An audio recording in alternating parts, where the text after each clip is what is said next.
This audiobook was created using text-to-speech software.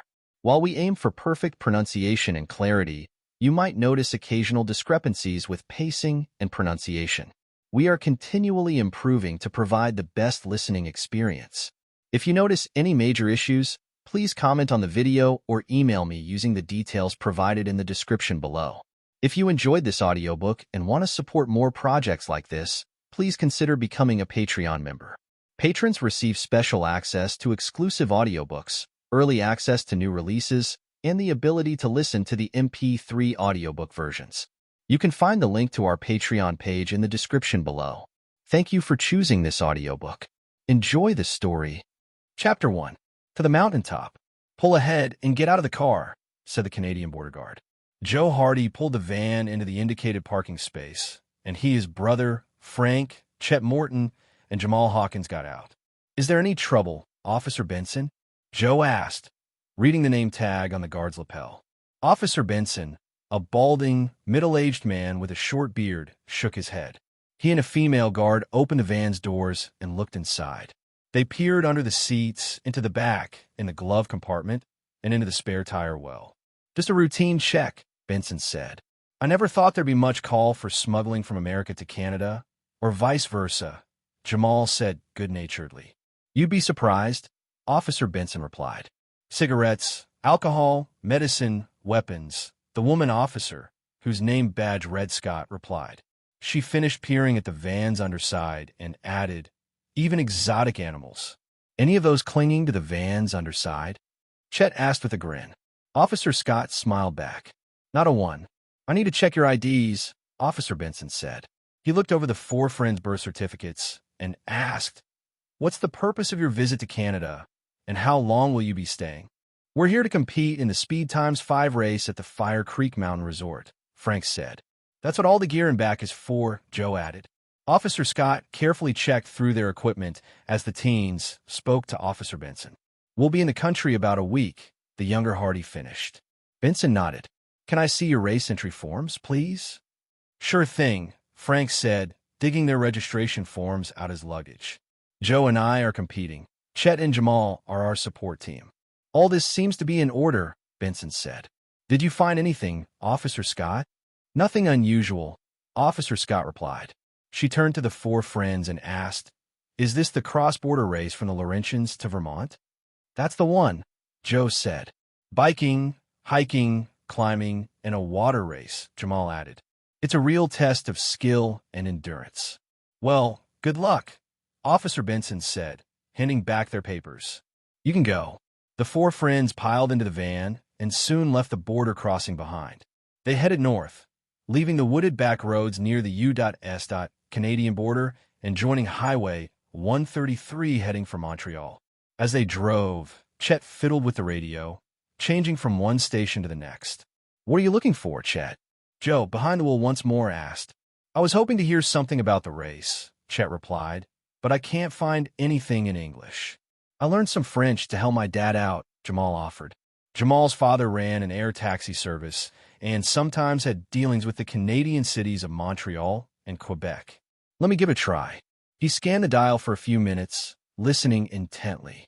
Anything interesting? Frank asked. Stuff about the Prime Minister and a trade deal, a break-in at a pharmaceutical plant, some news about a local Native American protest group. Oh, wait. Here's something.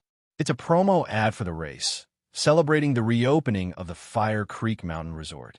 Well, Chet said, I guess that qualifies, but I was hoping for something a bit more. That's our Chet, Joe said jokingly, always looking for publicity. You'd think he'd be satisfied after his brief stint as a TV star. Joe spotted the exit they needed and took it north, past Montreal and into the Laurentian Mountains.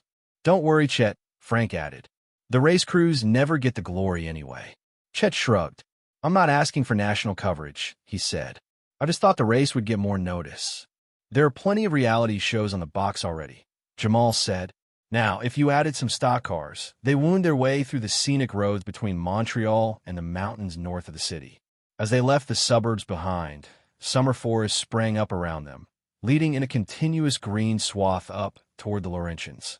They passed the town of Saint-Esprit and turned off the highway shortly thereafter. Frank checked the map while Joe drove, keeping them on course through the wooded back roads. This sure is a strange time to head for a ski resort, Jamal observed. The resort is only the starting point for the competition, Joe said. They're using the downhill ski slopes for the first leg of the mountain bike race. The race will follow the same track we're taking to reach the resort, right? Chet asked. More or less, Frank replied.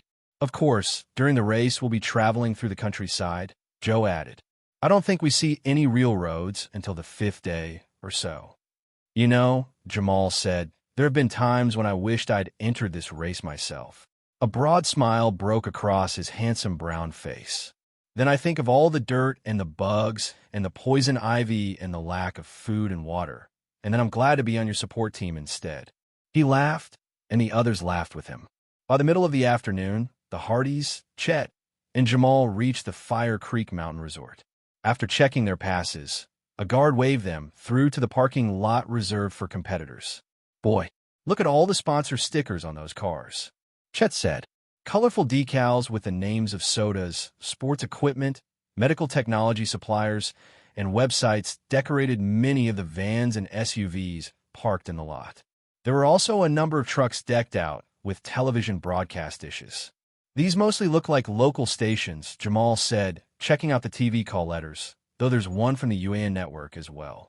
That makes sense, Joe said. UAN is planning to cut the race footage together into a show for broadcast later. We had to sign a TV release when we registered. I'm seeing stickers from some pretty big sponsors, Chet said. I saw a TV show on Lawtell Medical and Pharmaceutical. Their founder, Phil Lawtell, built them up from nothing, and now they're at the cutting edge of medicine and technology. CZoom, QuickAid, and StarTel are big companies, too. I guess your worries about lack of publicity were unfounded, Chet, Frank said. He and the others got out of the van and walked across the parking lot toward a small collection of buildings at the base of the ski slopes. The Fire Creek Mountain Lodges had the look of an old-time resort. The building's walls were made from cut logs, and wooden shingles adorned their roofs. A large, central hotel dominated the other buildings. It was 3 stories tall and had large banks of windows overlooking the natural beauty that surrounded it. The resort's scenery was breathtaking. Pristine mixed-wood forests reached up the mountainside like blue-green fingers. A mixture of new green grass, moss, and tan earth covered the ski runs. In the distance, the Laurentian Mountains stretched toward the deep blue sky. Numerous ski lift cable lines traced up the mountainside, winding between the trees and the ski trails. Sleek, modern lift platforms stood at the bottom of the slopes. A sign reading competitor sign-in directed the teens toward a smaller building with a high-peaked roof. Joe and Frank noted that despite the resort's old-fashioned appearance, none of the wood on the building's exteriors looked very weathered. They had all either been recently constructed or recently restored. Nice place, Jamal noted as they walked toward the smaller building. Yeah, Chet said. Winning a year-long pass to this place would be pretty cool. He winked at Jamal. Let's hope our racers come through for us and win that prize. We'll do okay, Joe replied, assuming our support team can cut it. He grinned. A prize would be nice, Frank said, but we're in this for the competition. Chet rolled his eyes. Not the prizes, not the glory, and with Callie and Iola at home, Jamal added, definitely not the girls. He reached for the door handle of the registration building and was nearly bowled over as the door flew open and a man burst out. Oh, sorry, mates, the man said. He was slightly shorter than the teens, but solidly built. He wore a floppy beige hat, matching fatigues, and an equipment vest. With his clothes and his 5 o'clock shadow, he looked like an escapee from a jungle adventure movie. He smiled at the 4 friends. You're competitors, right? He said. I can always spot him. I'm Vince Bennett, the race organizer. He extended his hand and shook with all 4 of them. I'm Jamal Hawkins, Jamal said. The big guy is Chet Morton, the blonde is Joe Hardy, and the dark-haired one is his brother, Frank. Pleased to meet you, Joe, Frank, and Chet said. Pleased to meet you all, too, Bennett said, flashing a set of perfect teeth. Get yourselves checked in. I've got some last-minute fires to put out, but I'm giving all the racers a rundown on the event later. We're looking forward to it, Frank said. Great, Bennett said. He turned and sprinted off toward the main lodge. He seems just the same as he does on TV, Chet said. Yeah, Jamal said. I caught a couple of his previous adventure races. Somehow, Frank said, I doubt this will be as perilous as swimming with sharks in Australia. Or hiking across an active volcano in Chile, Joe added. Jamal held the door, and all four of them went inside. Still, he said, there's always some kind of danger in a Bennett-sponsored race. I don't know if I'd call it danger, Chet replied.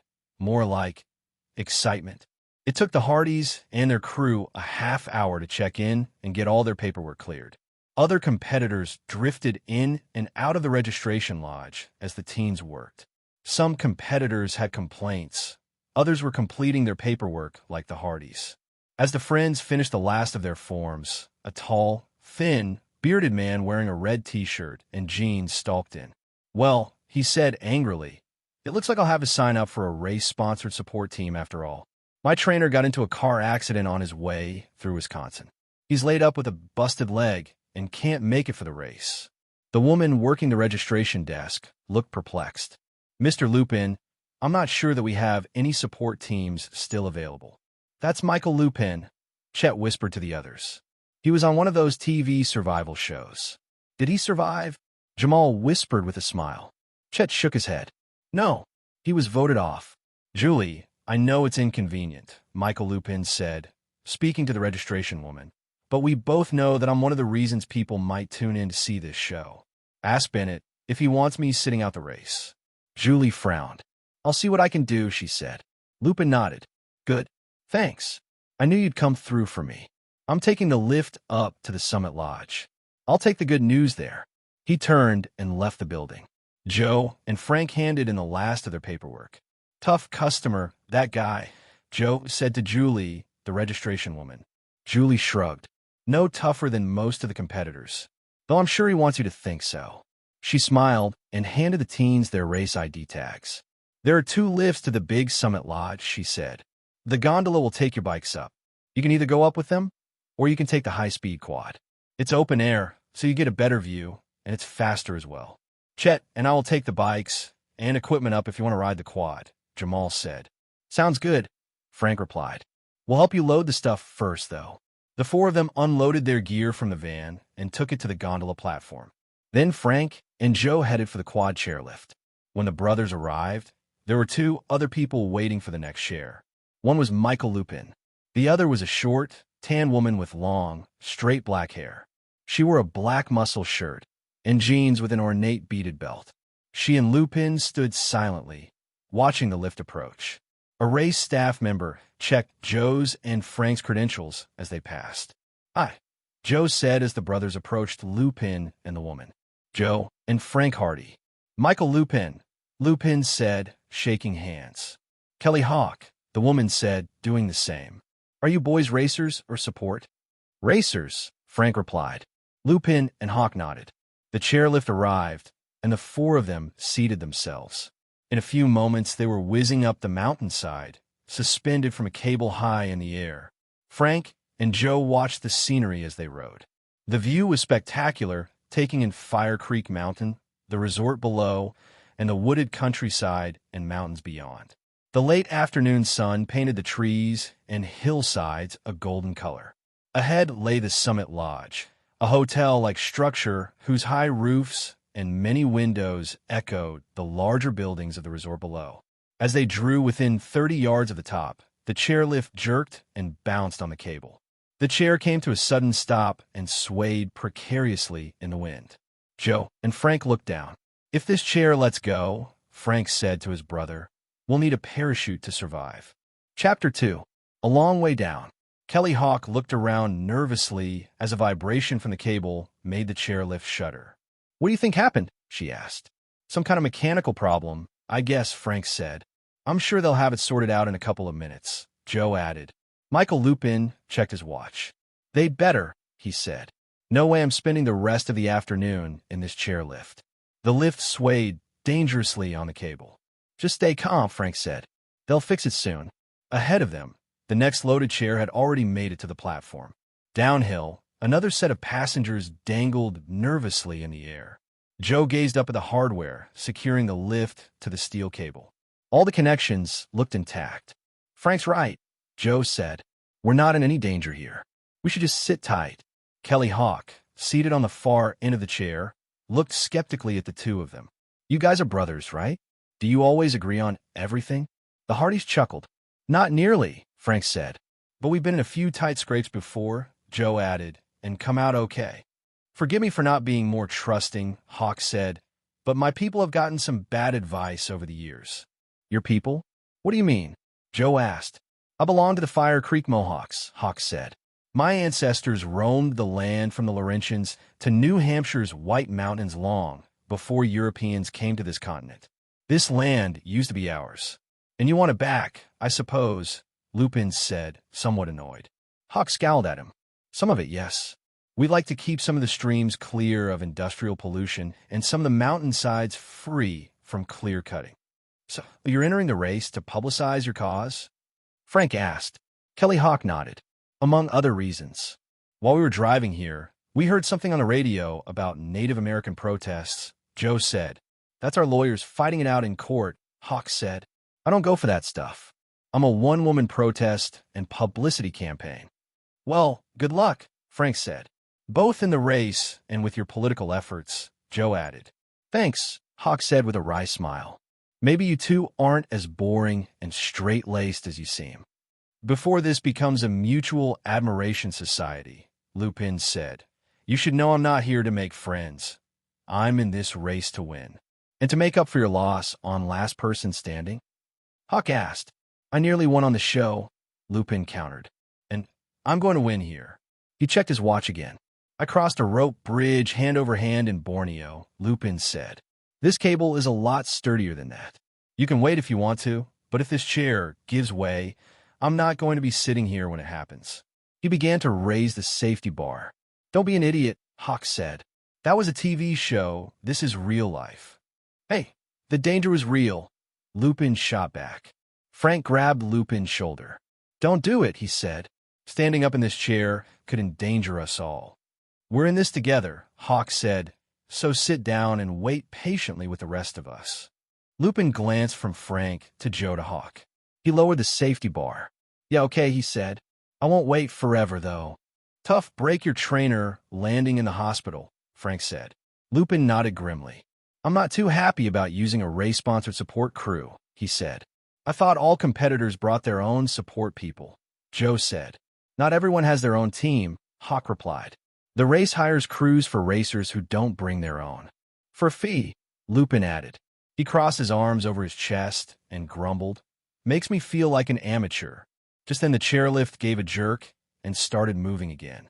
Moments later, they all landed on the staging platform near the Summit Lodge. A young man wearing a badge that said, Staff, Kindle, quickly walked over to the group. I'm so sorry, he said. What happened? Frank asked. Something got jammed in the chairlift equipment at the bottom of the slope, Kindle replied. Fortunately, no one was hurt. Mr. Lupin, we found a new support team for you. If you'd follow me, please. The rest of you can hook up with your crews and equipment at the Summit Lodge. Good deal, Joe said. He, Frank, and Kelly Hawk headed for the main lodge, while Lupin followed Kindle toward an A-frame building marked administration. As the Hardys and Hawk neared the lodge entrance, a man and a woman in matching red and white uniforms came out of the main doors. Ms. Hawk, the woman said, a look of disapproval marring her pretty face.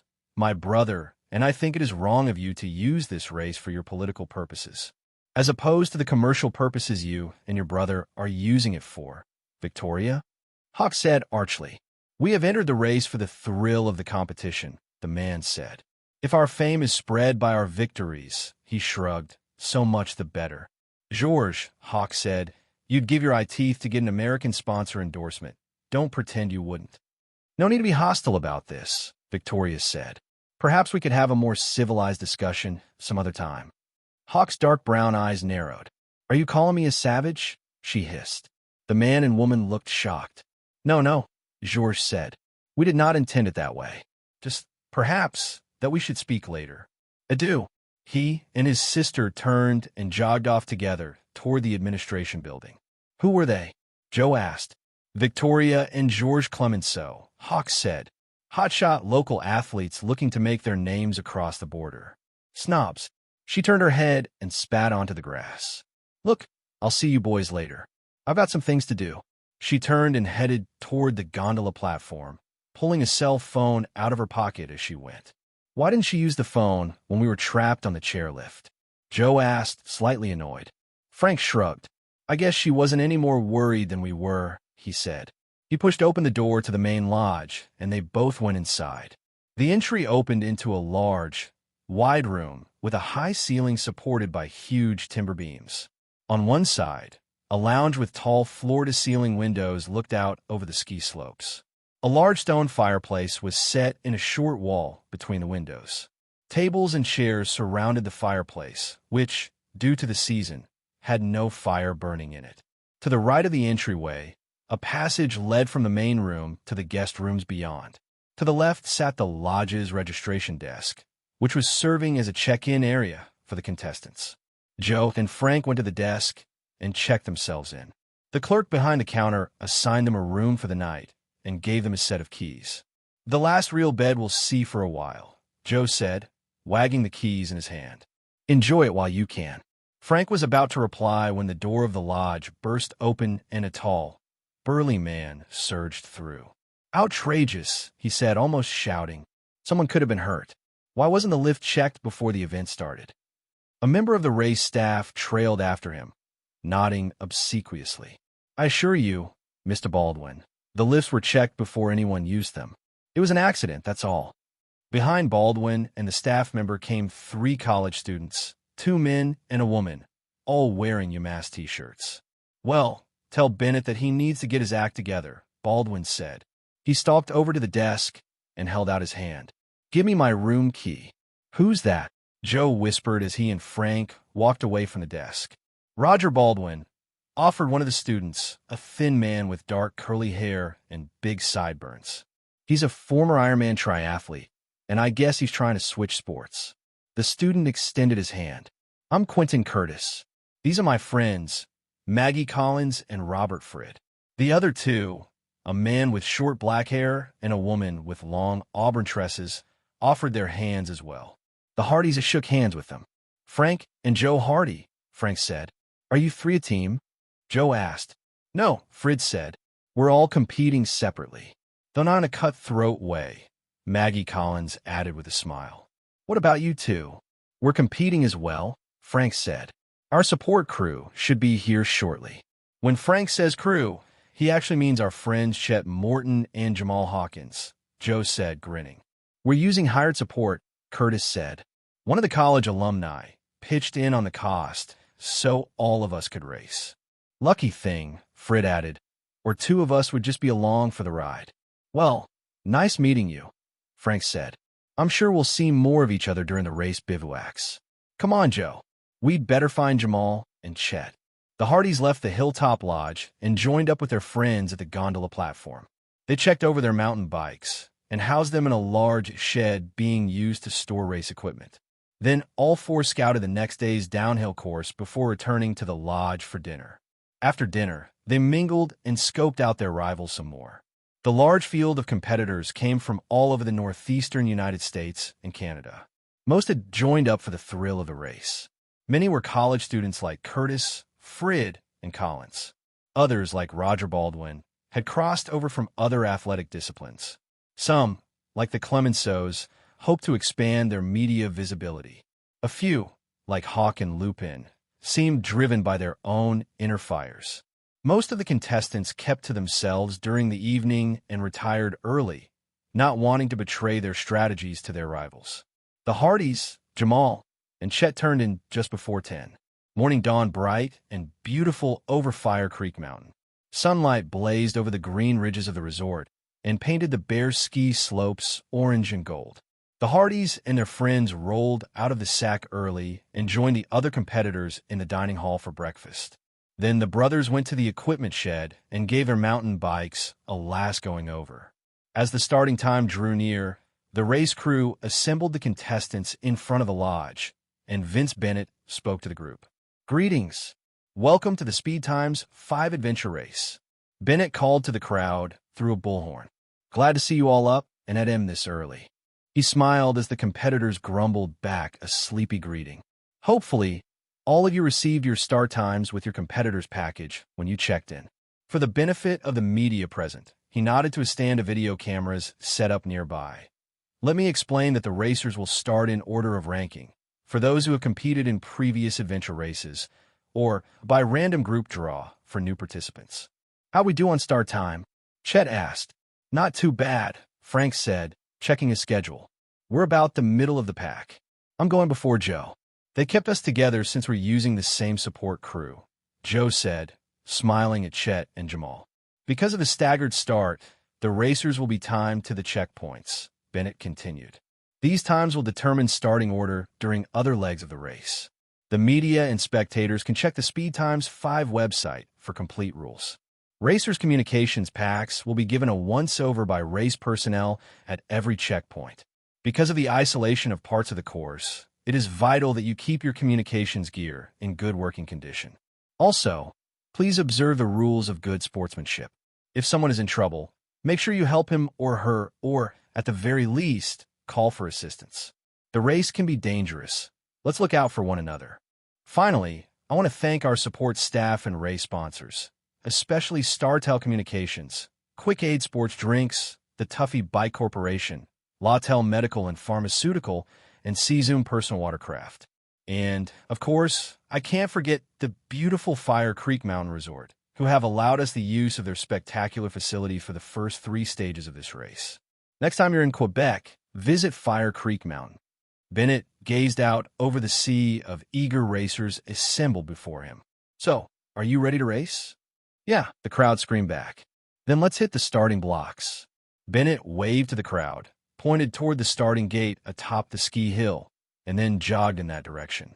Half an hour later, the Hardy starting numbers were called, and the team made its way to the gate. See you both at the first resupply point, Jamal said. Take good care of the van, Frank said. We'll treat it as if we owned it, Chet replied. That's what we're worried about, Joe shot back jokingly. A crowd of officials milled around the starting gate.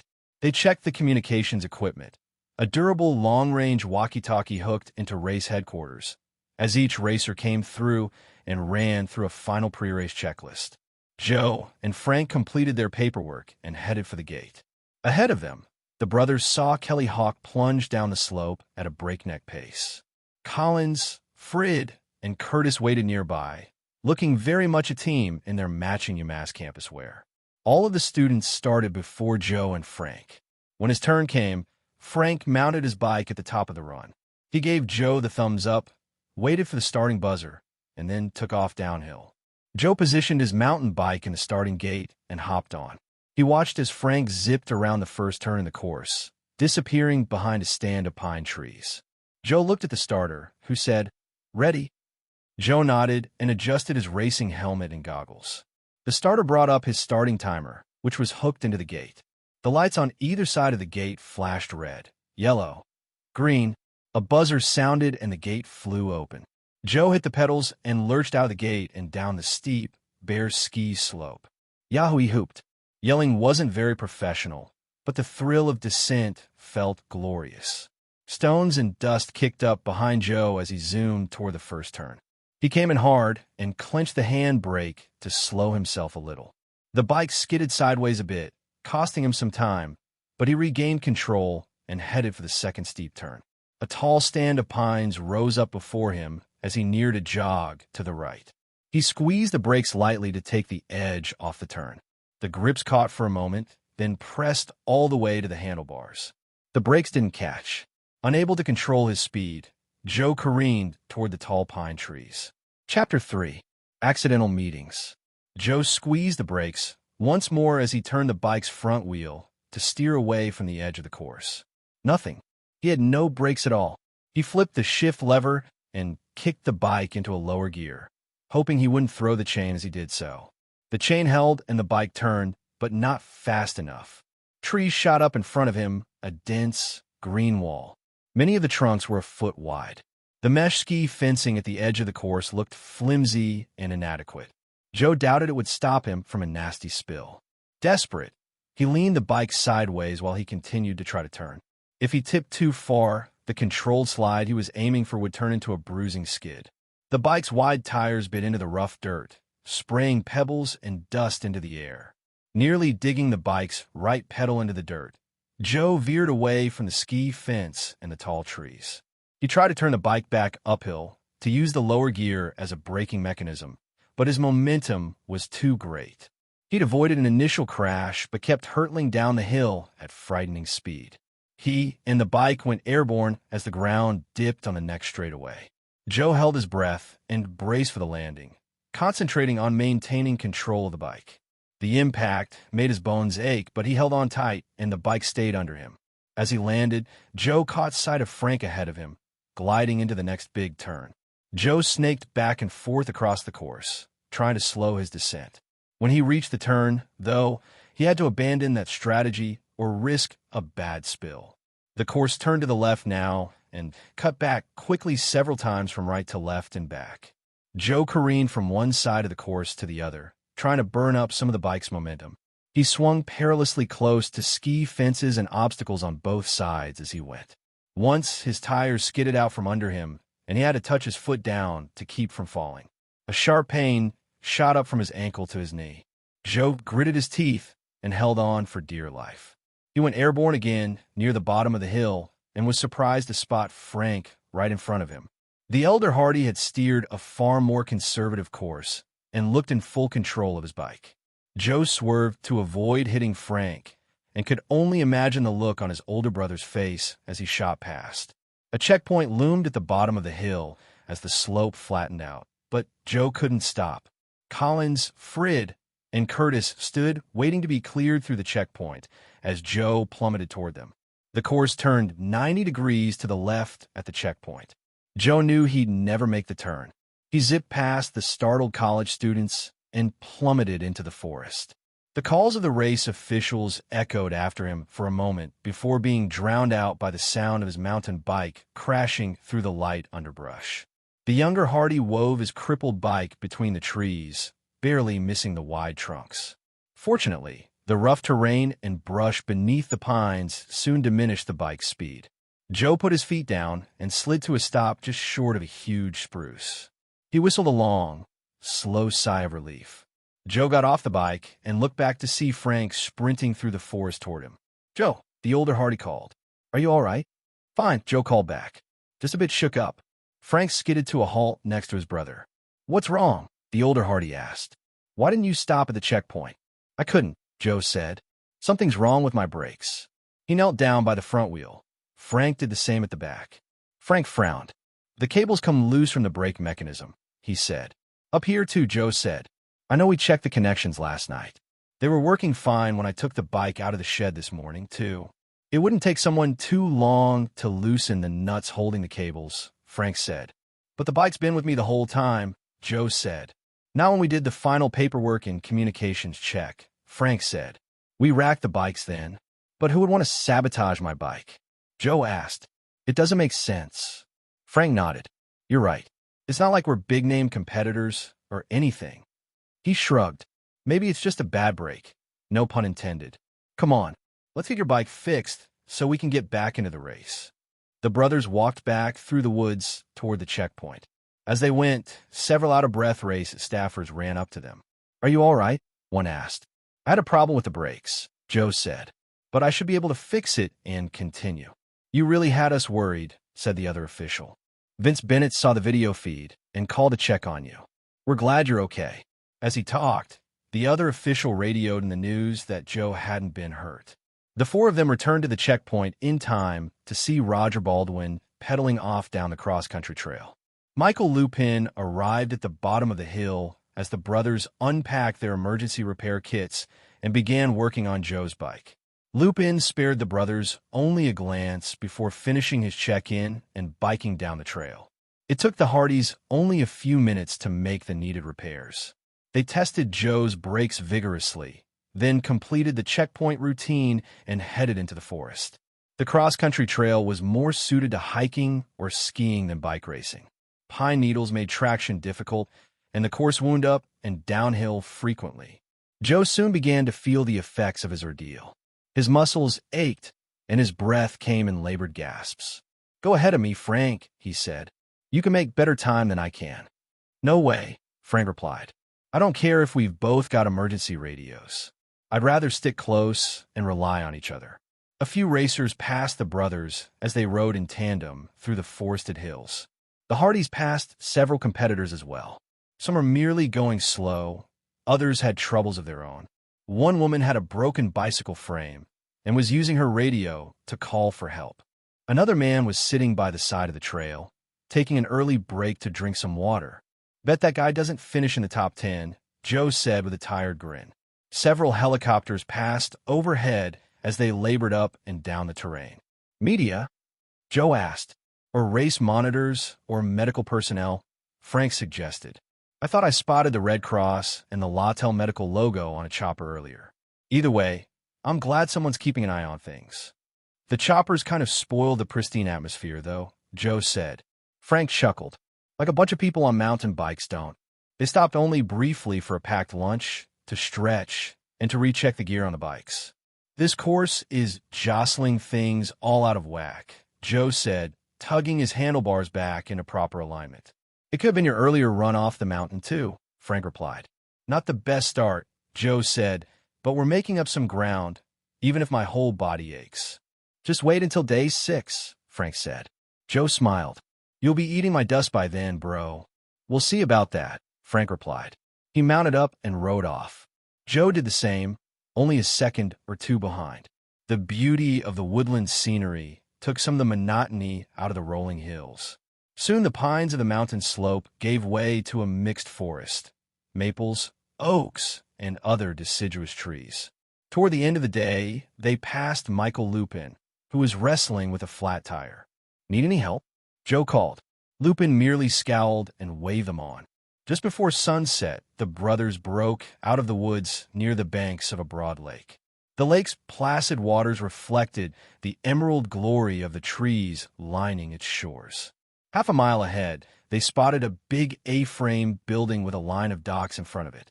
Fire Lake Lodge, dead ahead, Frank said. Beat you there, Joe replied, digging into his bike's pedals. The younger Hardy shot ahead momentarily. Then Frank recovered from his surprise and sprinted after him. Soon the two were racing neck and neck toward the lodge checkpoint, a long tent-like pavilion with a table across the front. A helicopter sat on a wide swath of lawn behind the tent, and several cameras were set up near the table. Vince Bennett stood next to the table, all smiles. He called to the brothers as they hit the brakes and skidded to a stop. Looks like a tie to me, Bennett said. Whoa, watch out. He backed up as Michael Lupin braked in right beside the brothers. Never count the old man out, Lupin said, a slight grin cracking his bearded face. Good to see you, Michael, Bennett said. You too, Frank and Joe. Hey, Joe, I thought we lost you at the bottom of the mountain. Great comeback. Great footage, too. The race sponsors are going to eat that up. It'll look super on TV. I wasn't thinking of TV when my brakes failed, Joe said, a bit peeved. Of course you weren't, Bennett said. And I don't mean to imply that you shouldn't be more careful in the future. I don't want anyone hurt in this race. But danger's part of the game, isn't it? Danger's part of life, Lupin interjected. Check me through. I want to get some grub and take a shower. I'll leave you to it then, Bennett said. Don't forget to check your kayaks and other equipment tonight. He turned and walked toward the helicopter.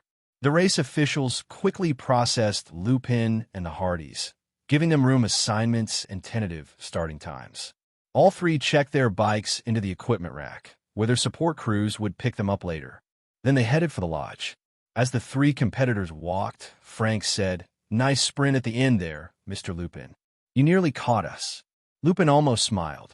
I'd have been here long ago if I hadn't blown that tire on a sharp stick. You boys did pretty well, too, considering your early setback. We're in this for the long haul, Joe said. Yeah, Lupin replied. Me too. I don't like quitters. I'd better check my hired crew. They should be okay, but, well, they're not my regular trainer. He turned left at the A-frame, heading for a smaller building marked support. Joe and Frank entered the high-ceiling lodge and quickly found their rooms. Jamal and Chet were hanging out, waiting for them. Glad you both made it, Jamal said. When we saw the mountain footage, we had our doubts, Chet added. Just a little sabotage with my brakes, Joe said. Nothing to worry about. Sabotage, Jamal and Chet said simultaneously. Someone loosened the cable grips, Frank said, though we can't imagine why. To make the race more exciting, Chet suggested. Joe looked great on TV. That's pretty extreme, Jamal said. I know the resort wants big publicity, but Joe could have been seriously hurt. And that kind of publicity they don't need, Joe said. We'll just have to double-check all the equipment from now on.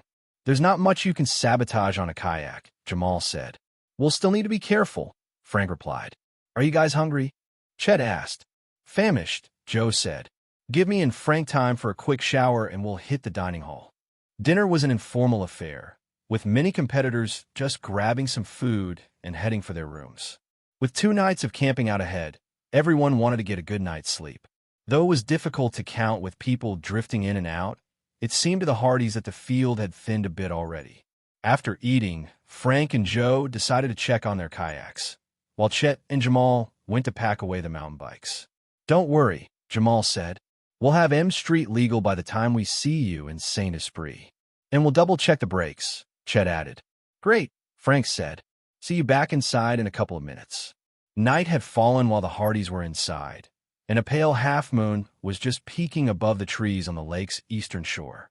Big floodlights lit the boathouse near the docks, though the farthest slips remained in shadow. The brothers checked in with the boathouse guard, went inside, and gave their kayaks the once-over.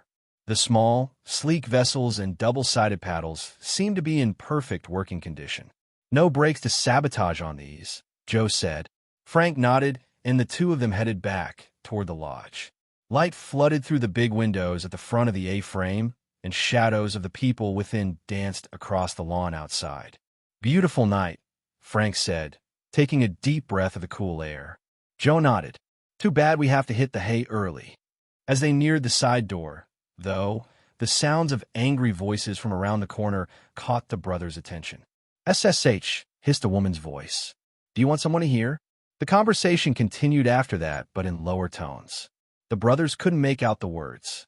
Frank and Joe exchanged a glance. Both of them crept around the side of the building toward the voices. The back corner of the lodge came almost to the edge of the woods. The Hardys stopped at the bend and listened. A deep, masculine voice drifted around the corner. Even whispering, its tones carried through the night air. What we need, the voice said, is to put some of the contestants out of the race. Chapter 4. Water, water everywhere. Anger flared in Joe's eyes.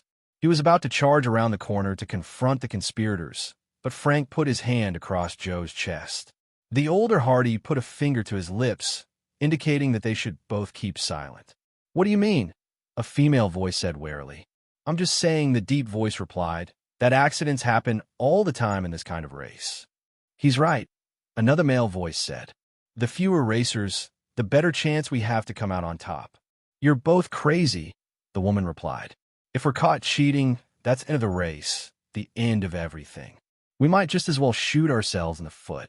I'm willing to do that, the deep voice said, if it'll bring us the publicity we need.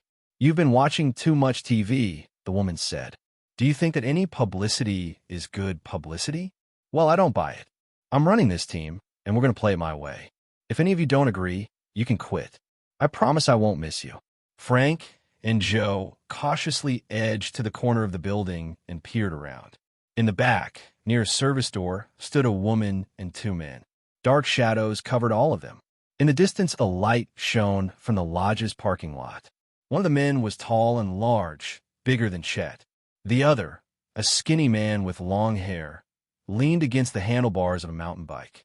Despite the dim light, the brothers recognized the woman as Kelly Hawk. Kelly, the big man with the deep voice said, there's a lot at stake here, more than just you and your rep. Too much to risk by cheating, Kelly Hawk snapped.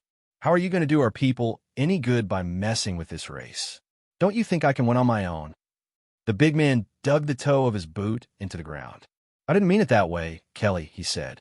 Of course we think you can win, the thin man said. But it would be better if it were a sure thing. If you won, people would have to pay attention to our cause. Not if I won by cheating, Kelly replied. Cheating would bury us quicker than a herd of bulldozers.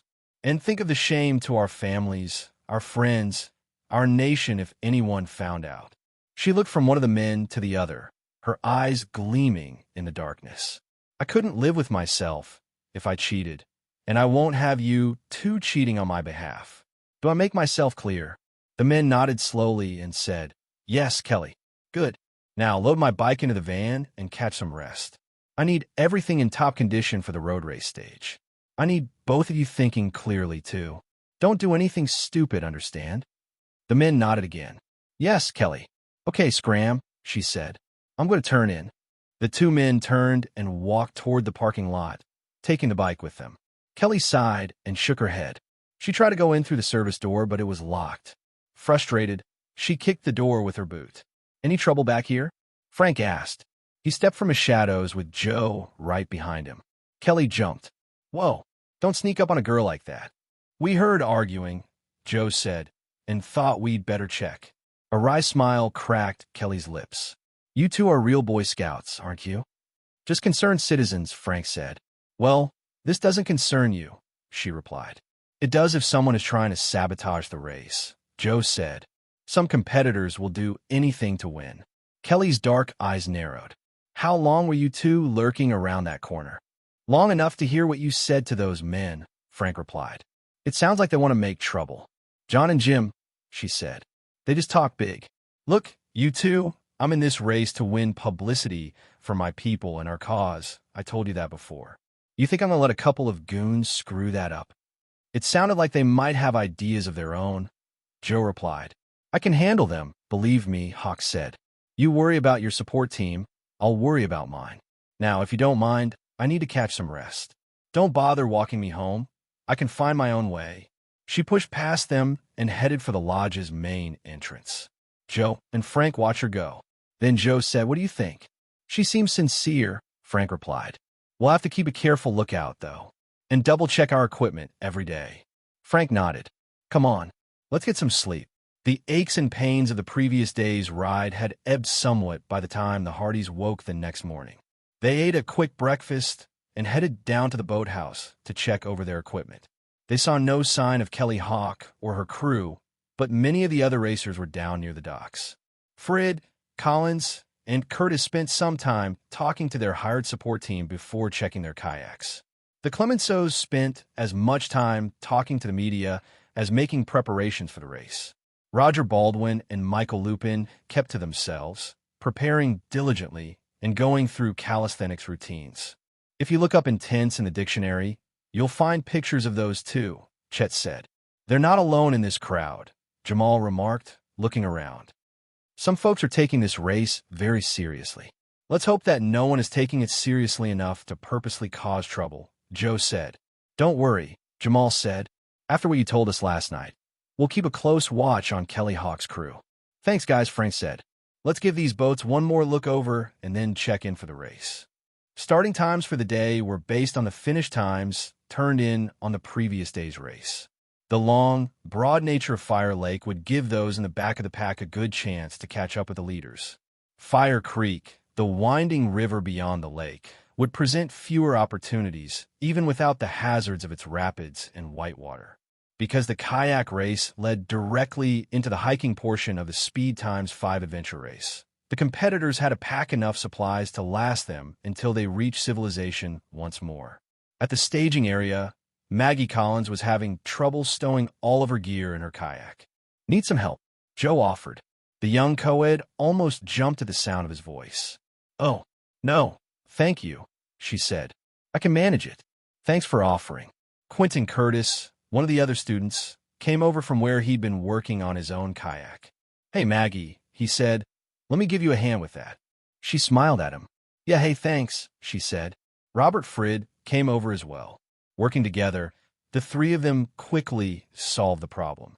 Joe walked away and said to Frank, I guess it was just my help she didn't need. Frank shrugged. Well, we are competitors. Even if you and I are cooperating and she and her two friends are working together. At some point, Jamal said, despite all this friendliness, someone has to win this race. Joe smiled, and that person is going to be me. Not if I get there first, Frank replied.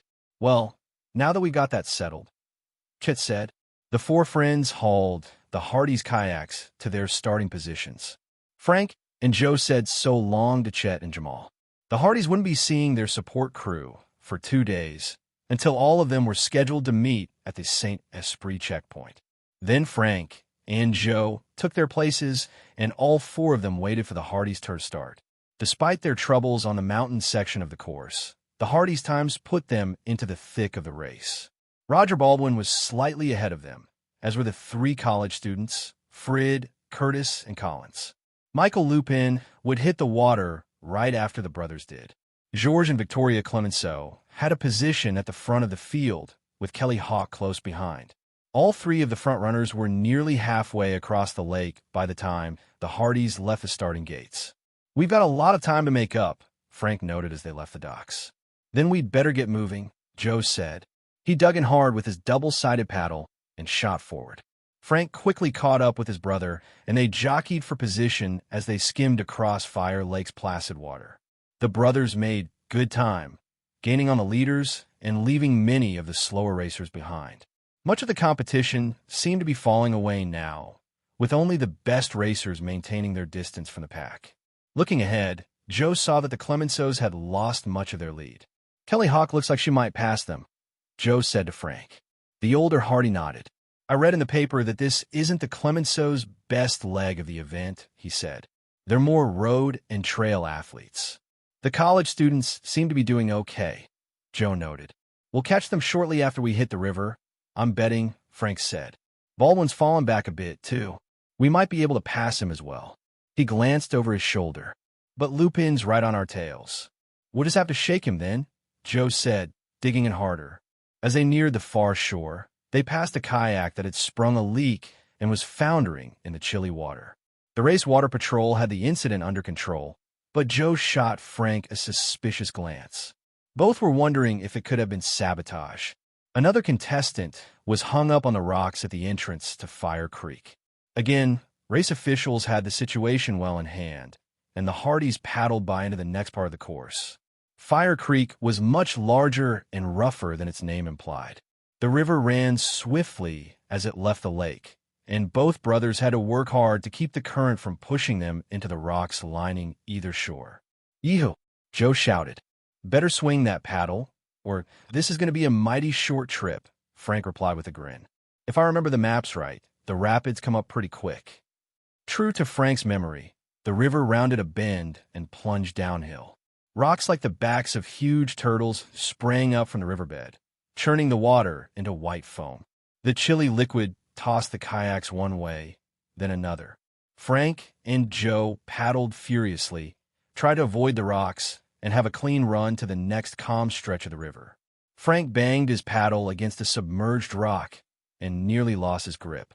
He snagged the other end of his paddle just before it toppled out of his reach. As he regained his composure, he saw Roger Baldwin and the college students navigating the waters ahead. Roger Baldwin was in the lead, paddling strong and true, avoiding the rocks and hidden obstacles. Quentin Curtis, pulling hard, had nearly caught up to Baldwin.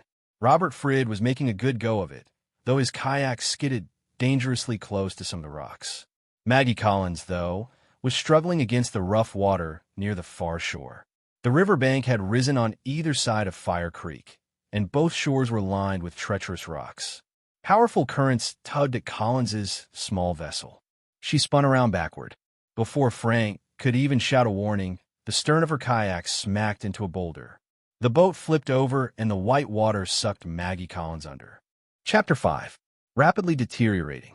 "Joe," Frank called, pointing to the upside-down kayak. He paddled toward Collins's overturned boat. "Maybe she'll right herself," Joe yelled back, following his brother toward the far side of the river.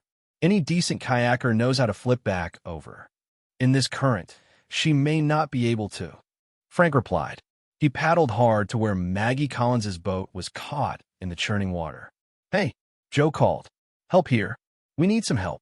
The roar of the rapids nearly drowned out the sound of his voice, and Joe wondered whether anyone other than Frank could hear him. Robert Frid was the closest to them. He turned and came to help as well. His teammate Quentin Curtis was farther away. Curtis kept going, though, and the Hardys couldn't be sure whether he'd heard their cry for help. A bit farther up the river, they saw Roger Baldwin turn and begin the arduous task of paddling upstream toward them. Frank arrived at the overturned kayak first. The small boat was pinned against some half-submerged rocks by the rushing current. Frank reached out with his paddle and tried to pry up the edge of Collins's sleek kayak. The force of the water was too strong. It was all Frank could do to keep from being crushed up against the rocks as well. "Let me help," Joe offered, maneuvering in beside his older brother. The Hardys had done some tandem kayaking before, but the raging water made this a far trickier operation. Stowing their paddles would have left them at the mercy of the river, so lifting with their hands seemed out of the question. Together, they used their paddles to try to rock the kayak back over. The surging river made it impossible, though. Despite their efforts, the white water shoved the brothers' kayaks up against the submerged boat. "If we don't break this logjam, she'll drown for sure," Joe said. He spotted Michael Lupin racing down toward them from upstream.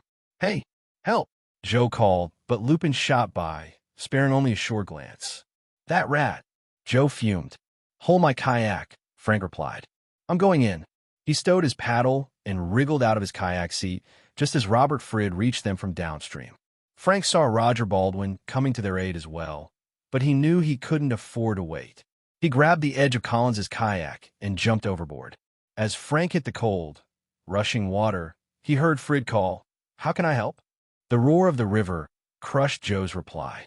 Even holding onto the edge of the kayak, Frank had to struggle to avoid being swept away by the river. White water dashed all around him, making it nearly impossible to move. He braced his feet against the rock next to Collins's kayak and pushed. No good. Taking a deep breath, he dove under the water. It seemed like forever since Maggie Collins had first submerged, but she was still conscious, still struggling. Her legs had gotten caught inside her boat. Frank reached out and tried to grab her hands, but she was flailing so wildly that he only brushed her fingertips. Something bumped into his side, and Frank almost lost his breath. Turning, he saw that someone else had jumped into the water next to him. Frank knew it wasn't Joe, but through the turbulence, he couldn't make out who it was. The older Hardy and the stranger both reached for Maggie Collins, and this time they got a good grip. With one rescuer pulling on each of her hands, they freed the young co-ed from the overturned kayak. Maggie Collins and Frank broke the surface simultaneously. Collins gasped for air and grabbed the side of her upside-down boat. She looked exhausted. A moment later, Roger Baldwin surfaced beside them. Looking around, Frank saw that Joe still had hold of his boat and Robert Frid was holding Baldwin's. Both were struggling to avoid drifting downstream. Thanks, Maggie Collins sputtered. "Is your boat okay?" Baldwin asked. "Let's flip it over and get you back in a race." "Wait," Joe said. "She may need medical attention." "No," Collins replied. "I'm fine. I just need a few moments to recover." Frank nodded. "Okay, 1, 2, 3, heave." Collins and Baldwin pushed. Without the co-ed's extra weight holding it down, they righted the kayak easily. As soon as the boat flipped, Maggie Collins scrambled back into the seat. Her paddle was attached to the boat by a tether, and she picked it up immediately. The impetus of the rescue carried her kayak out of the pack and back toward the middle of the course. With Collins's boat off the rocks, the other kayaks began to move as well. Baldwin quickly grabbed the side of his boat and slid aboard. The Hardys weren't so lucky. With the other boats no longer blocking them, they slipped toward the rocks that had trapped Maggie Collins. Frank lost his footing and went under. The white water pushed him under, and his head banged against a boulder. Fortunately, his racing helmet saved him from any injury. He popped up again, and Joe grabbed his arm. "Hang on, Frank," Joe called. "We need some help here." But the other racers were too far downstream, battling the current once more. Another racer shot past, heading downstream, too caught up in the challenges of the course to stop. Frank and Joe struggled while their kayaks bumped up against the rocks. Finally, the older Hardy scrambled back aboard. With Frank out of the water, the brothers' years of kayaking experience took over, and they soon pushed themselves free of the rocks. "That was a close one," Joe said as they headed downstream once more. About 3 different times, Frank added, deftly wiping the water from his brow with his sleeve as he paddled. They shot through another section of rapids and then entered a calmer section of water. As they did, they saw the racer who had passed them scrambling ashore, a broken paddle in her hand. She tugged her boat behind her, but didn't seem to be in any real distress. This part of the course will probably cut down the competition a bit, Frank said. Just so long as we aren't the part it cuts down, Joe replied. At the next bend in the river, far ahead now, they saw Collins, Frid, and Baldwin still traveling in a tight pack. We can catch them if we push hard, Joe said. I don't think they're as good at kayaking as we are. We'll need a lead going into the bike stage if we want to have any chance to place in the rankings, Frank said. Baldwin and the Clemenceaus are sure to be tough on the road. I like to catch that Lupin guy, too, Joe said angrily. He could have stopped and helped, but he didn't. There's no rule that you have to help your competition, Frank replied. Come on, let's make up some distance. He and Joe dug in hard, and their kayaks slowly began to close the gap to the other racers. By late afternoon, they had passed Collins, Frid, and Baldwin once more. They saw several other racers stranded on the side of the river, but no one seemed in need of rescue, so the brothers pushed on. They never did catch sight of Lupin again, but by the time the checkpoint came into view, they could see Quentin Curtis just ahead of them. He glanced back at the brothers as he paddled wearily toward shore. The brothers beached their kayaks and recorded their times with the checkpoint officials just after Curtis. Have you seen Maggie and Robert? Curtis asked, peering upstream. We just passed them, Frank said. They should be in any minute. As he spoke, Collins and Frid appeared at the top of the bend and headed toward the checkpoint landing. Curtis let out a long sigh of relief. Joe seemed about to say something, but Frank put his hand on his brother's shoulder. Let's grab some grub from our boats, Frank said. Joe nodded, but glanced from Curtis to Collins, and a spark of anger flashed in his blue eyes. The Hardys walked the short distance from the checkpoint station back to their kayaks. Sealed in watertight bags, their food had survived the river in fine shape. As they hauled out their provisions and blankets, Collins and Frid beached their kayaks and headed to the checkpoint station. A few minutes later, Roger Baldwin did the same. Hey, Joe called to him. Thanks for helping back there. Baldwin gave a curt nod. Don't mention it. While Baldwin hiked toward the check-in station, the brothers headed for the camping area. Though it wasn't dark yet, some of the other competitors had already built a large fire. That fire'll feel mighty good, Frank said, still wet from rescuing Collins. He and Joe took up spots near the blaze and opened their food pouches. Kelly Hawk, the Clemenceaus, and a number of other competitors were seated around the fire nearby.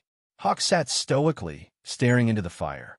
The Clemenceaus, though, were cooking a very tasty-looking meal, chicken in a white sauce with vegetables, in an aluminum pan with a folding handle. How can you eat that? Victoria Clemenceau asked, eyeing the Hardys' freeze-dried fare. Joe frowned. It's edible, it's light, it's easy to carry, he said. Doesn't carting all that extra stuff slow you down? Perhaps, Georges Clemenceau replied, but it is worth it.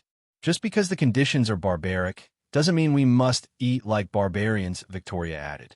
Those gathered around the fire laughed, even Kelly Hawk. As the laughter died away, the sounds of another conversation drifted to the Hardys' ears. I don't care how far ahead you were, Maggie Collins said. You should have come back. We're in this together, aren't we? Sure we are, Quentin Curtis replied sheepishly. But there was nothing I could do, honestly. Quint would have helped if he could have, Robert Frid said. Don't forget, though, we need to keep our eyes on the prize here. Come on, Curtis said. This isn't the place to discuss this. Let's take a walk down the riverbank. The three of them turned and walked away. Well, Joe whispered to Frank, at least Curtis isn't getting off scot-free. I wish I could say the same of that Lupin guy. He should have stopped to help. Where is he, anyway? Frank shrugged. I saw his kayak on the shore when we landed. He must be off by himself somewhere. By the time darkness fell, the riverbank camp was crowded with competitors. Many had not made the checkpoint cutoff by dark and would therefore be out of the race. Race rules require that there could be no boating after dark, and so the disqualified racers were forced to camp upstream, in less comfortable conditions than the checkpoint camp. The camera crews and race officials had a nice tent city higher up the riverbank, but the contestants were responsible for their own accommodations. Most of the racers had brought warm blankets in waterproof bags. The Clemenceaus and a few others had brought sleeping bags. Joe and Frank bedded down in blankets by the fire, glad to have made the cut. Slumber took the brothers quickly. They slept soundly until the noise of the helicopter woke them the next morning, just before dawn. "That must be Bennett," Kelly Hawk said, yawning. She rose from her spot near the fire and stretched. "He likes to keep tabs on his racers, but he's not much for sleeping under the stars." Sure enough, as Joe and Frank roused themselves, they saw Vince Bennett working his way through the camp, camera crew in tow, talking to the remaining racers. "Ugh," Joe said. "I'm in no mood to be on TV this morning." "Me neither," Frank said, stretching a kink out of his neck. "Let's go check the boats before we eat." "Good idea."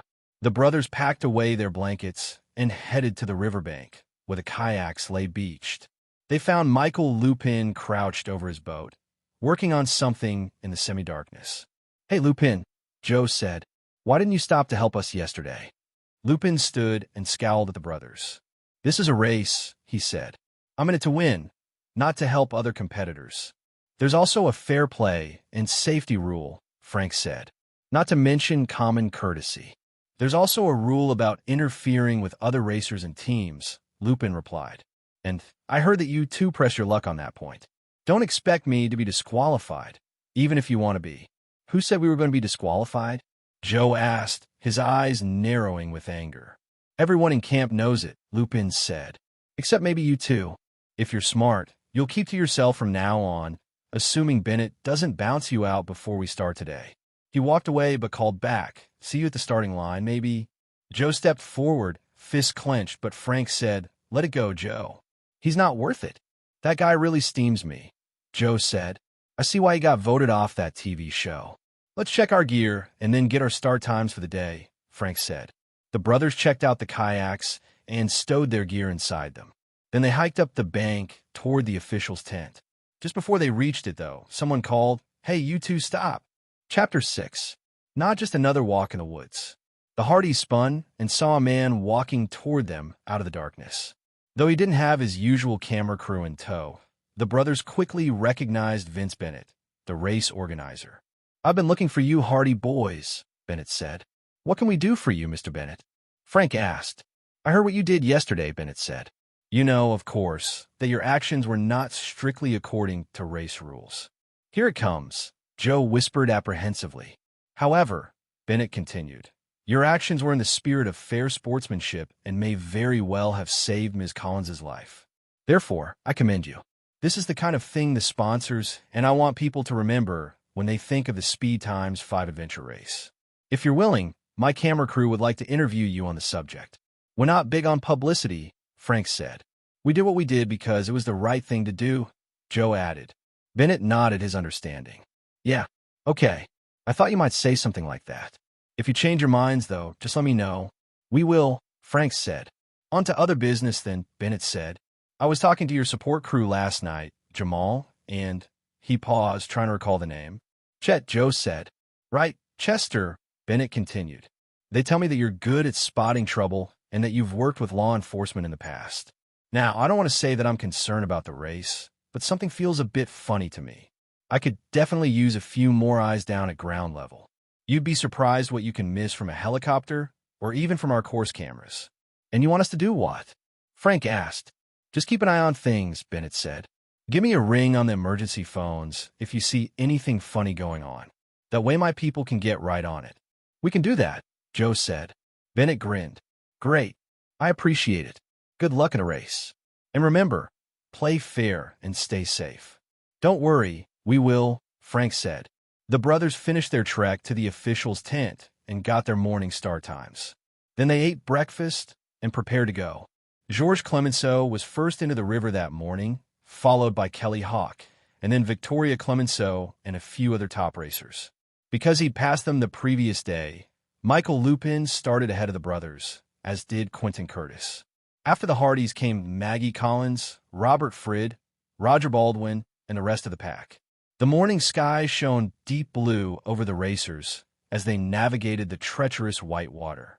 As midday approached, the Hardys passed several half-sunken boats with soggy racers clinging to them.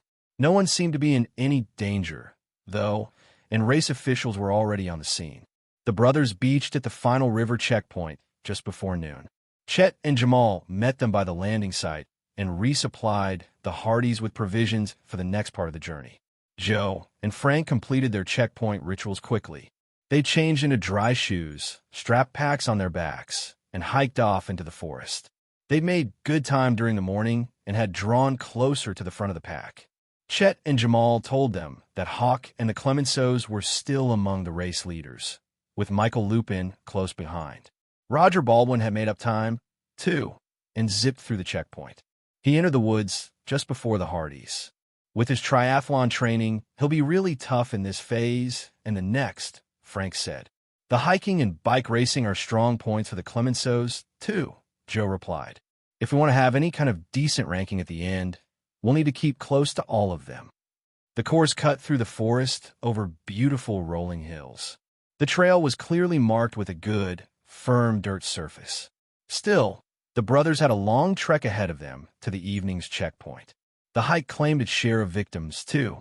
They passed a woman with a sprained ankle and, later, a man who'd apparently stumbled into a nest of wasps. Both contestants were talking with race officials via their emergency phones, and neither seemed to be in serious distress. The Hardys caught up with Quentin Curtis early in the afternoon. He was jogging fairly slowly and waved as the brothers passed him by. He doesn't look too winded, Frank said.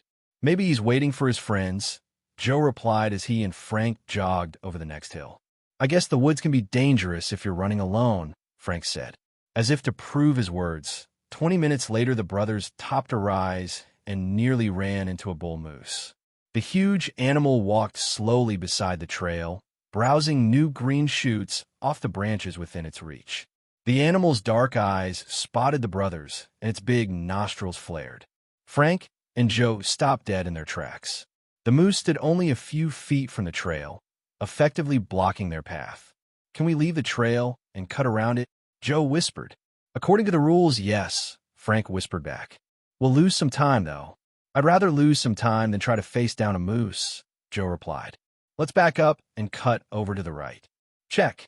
Carefully edging backward, the brothers soon reached the top of the ridge. The moose eyed them as they went, but kept browsing the foliage. Keeping the animal just in sight, the brothers left the trail and followed the ridge line for several hundred yards. Then they cut back down into the small moraine, paralleling the marked path. Their scout training stood the Hardys in good stead as they moved through the woods. They soon cut back to the main trail, well past where they'd seen the moose. Phew, Joe sighed. I guess we'll have to be noisier as we go. Give the local fauna plenty of warning that we're coming. Good idea, Frank said. I'd rather keep to the main trail if we can. It may be legal to leave the path, but they've designed the course so that any deviation will cost the contestants time. Well, if the moose stays there, he'll hold up all the other racers too, Joe said. Frank nodded as he jogged. I wonder if anyone in front of us had to leave the trail. I was too busy watching the moose to look for other contestants, Joe replied. Me too. We should call the moose hazard in, though. Good idea, Joe replied. He pulled out his emergency radiophone and relayed the information about the moose to the race control center.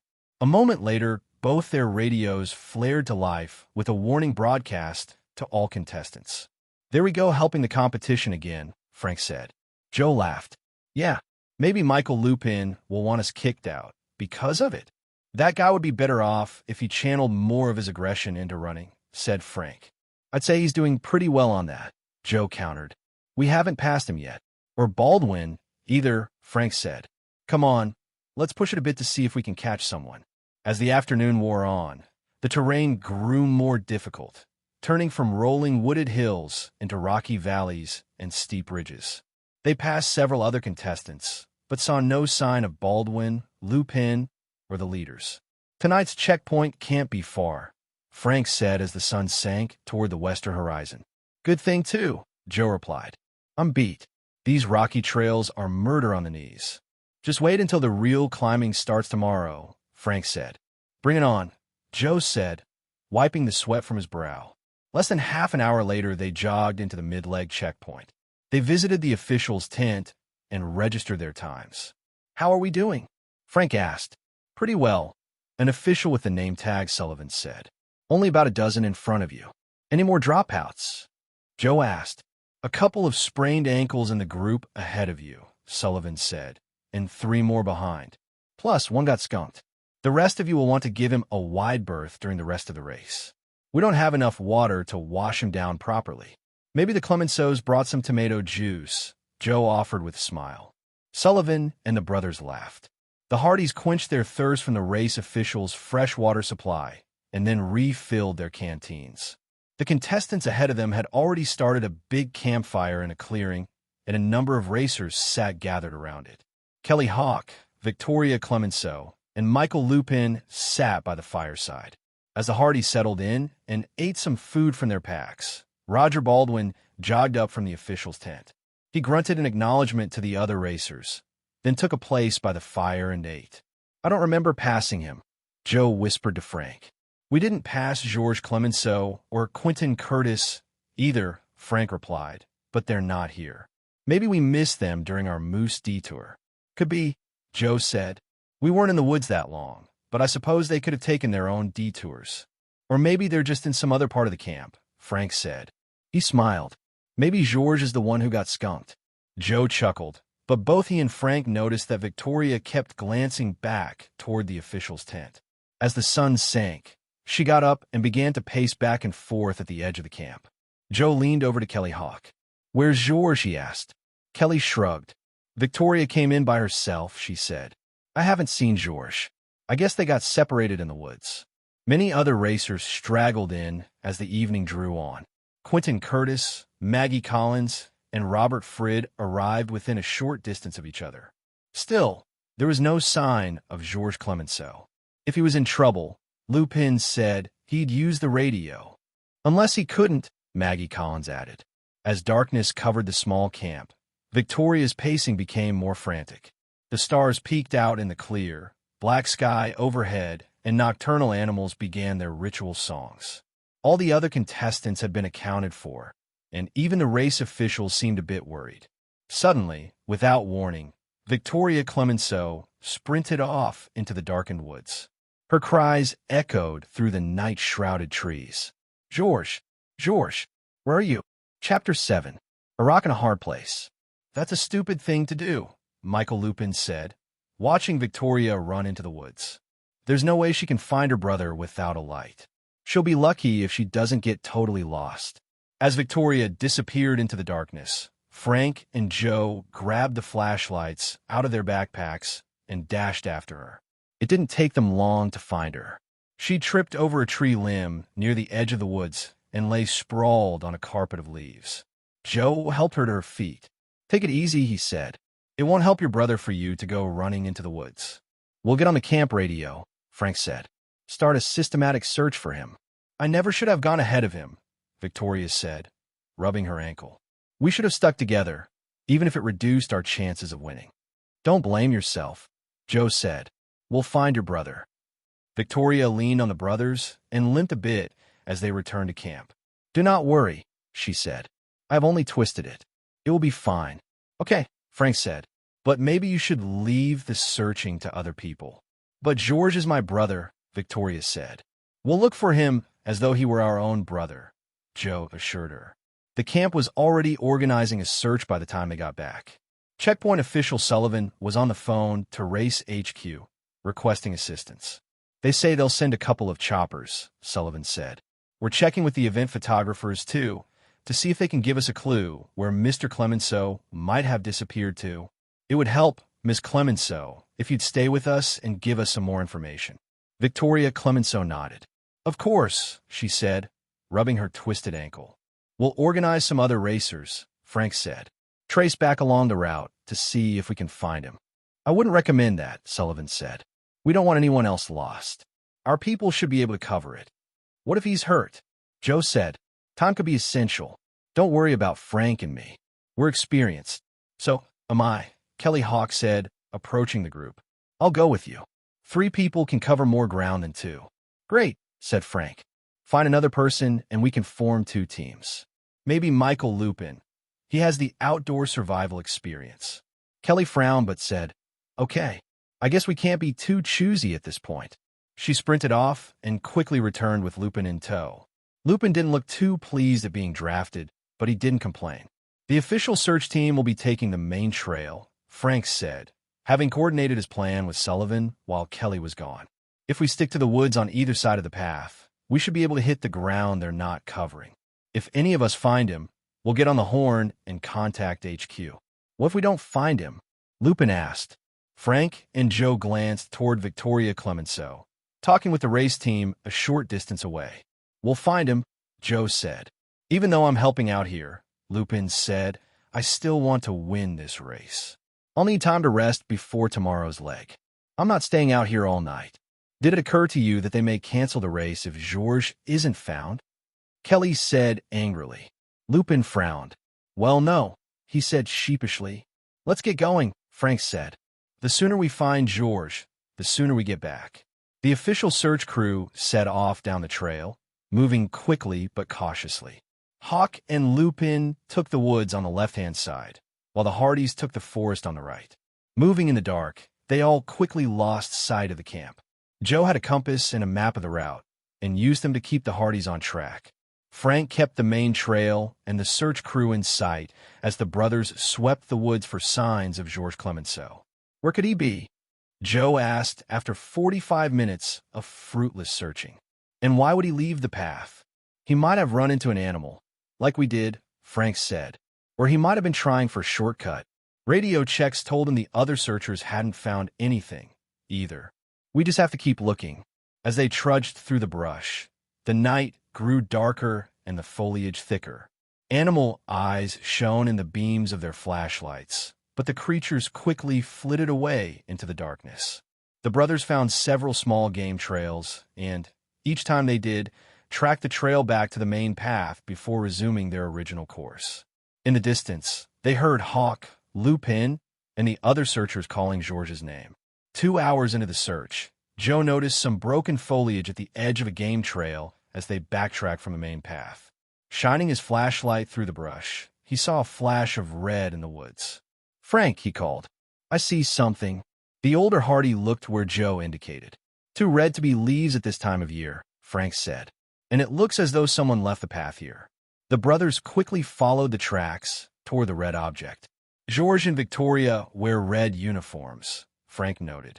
Oh man, that looks like a body, Joe said. They sprinted the last few yards, ignoring the brush that scratched their arms and legs. Georges Clemenceau lay on his face in a pile of leaves in the middle of the small trail. Frank knelt to check on him. He's still breathing, Frank said, but it looks like he's had a nasty crack on the head. What do you think hit him? Joe asked. Looking around, he saw no low-lying branches or any other obvious obstacles. It doesn't matter. Get on the horn while I see what I can do for him.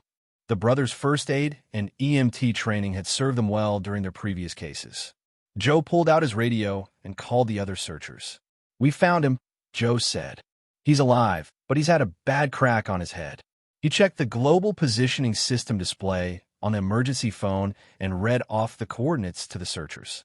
Then he stowed the radio and shone his flashlight toward the main trail so the others could locate them. They're sending a chopper, he said. The woods are too thick to land here, Frank replied. We'll have to move him to the main trail. Let's wait, Joe said. The main team has a portable stretcher. How's he doing? I think he's out of concussion, Frank said, but I can't tell how bad it is. He doesn't seem to have any broken bones, and his breathing is regular. That's good anyway. Why do you think Georges left the main path? He might have tried to use this trail as a shortcut, Joe said. It fits the directions on the map. If he did, it was a bad choice, Frank replied. The main rescue team arrived within 15 minutes. We sent Hawk and Lupin back already, one of the rescuers said. You boys should head back, too, if you're going to continue racing. She and her colleague quickly assembled the portable stretcher they'd been carrying in their backpacks. We'll stick with you until the helicopter comes, Frank said. After all, Joe added, who needs sleep? The four of them put Georges on the stretcher, carried him back to the main trail, and then found a spot where the chopper could pick him up. They used their flashlights to signal the chopper pilot, and soon Georges was on his way to a local hospital. One of the rescue teams went with Clemenceau. The other hiked back to camp with the Hardys. Even moving quickly, it still took them an hour and a half to get back. Not much shut-eye tonight, Joe groaned. Suck it up, Hardy, Frank joked. This is a race, not a vacation. The brothers fell asleep almost as soon as they rolled themselves into their blankets. As the racers assembled the next morning, the Hardys were surprised to see Victoria Clemenceau near the front of the pack. George would not want me to drop out just because he cannot continue, she said stoically, her twisted ankle wound in sports tape. Vince Bennett had arrived by helicopter during the night, and he spoke to the racers before the start of the new leg. I'm sure you'll all be glad to hear that George Clemenceau is recovering from that nasty bump on his head, Bennett said. This seems a good time to remind all of you of the importance of safety during the competition. I would recommend sticking to the official course route rather than blazing your own trails. And look out for one another, please. I'd like to thank the people who helped our searchers find George last night. He paused for some brief applause from the crowd. Now, let's get racing. With that, the first group of racers sprinted into the woods once more. Hawk, Clemenceau, Lupin, and a number of others took to the trails before the brothers, which gave the Hardys a bit of much-needed rest before they, too, set off. The course grew steeper and rockier, and quickly entered an area of steep-sided ravines. The Hardys found themselves climbing nearly as much as they were hiking. We'll be hitting the rappelling section pretty soon, Joe said. Frank nodded, too winded to say anything at that moment. Because of the brothers' adventure the previous night, some of the other competitors began to catch up with them once more. Roger Baldwin and Robert Frid made a push in the late morning and passed the brothers just before a long rope climb up a cliff face. Frank and Joe struggled up the ropes and found Kelly Hawk and a number of others resting at the top of the cliff. Hawk was talking animatedly to a camera crew covering the race. As the brothers caught their breath and drank some water, they listened. Just ahead, Kelly said, wiping the sweat from her brow, you'll see the kind of thing my people object to. The ravaged forests are a clear indication that the stewardship of this land has been forsaken. This is one reason my people are asserting their ancient treaty rights. She stood. Come on, she said to the camera people, I'll show you. As Hawk and the crew hiked off toward the next hillside, Joe said, she's lost quite a bit of time. I think making her point is probably more important to her, Frank replied. She'll still have time to catch up later. We will too, Joe said, taking another drink of water. I wonder what she was talking about, though. A few minutes later, the brothers started off again. Their legs and arms burned from the long days of exertion, but they knew the other racers were facing the same trouble. I can't wait to hit Montreal and sleep in a real bed, Joe said as they topped the shoulder of another rugged hill. Whoa, Frank said as they crested the ridge. I guess this is what Hawk was complaining about. Ahead lay a hillside nearly devoid of trees. The barren swath stretched from the shoulder where the Hardys stood, back up the hillside beyond, and then down to a forest in the valley below. Tire tracks marked the rocky slopes where the lumber had been hauled away.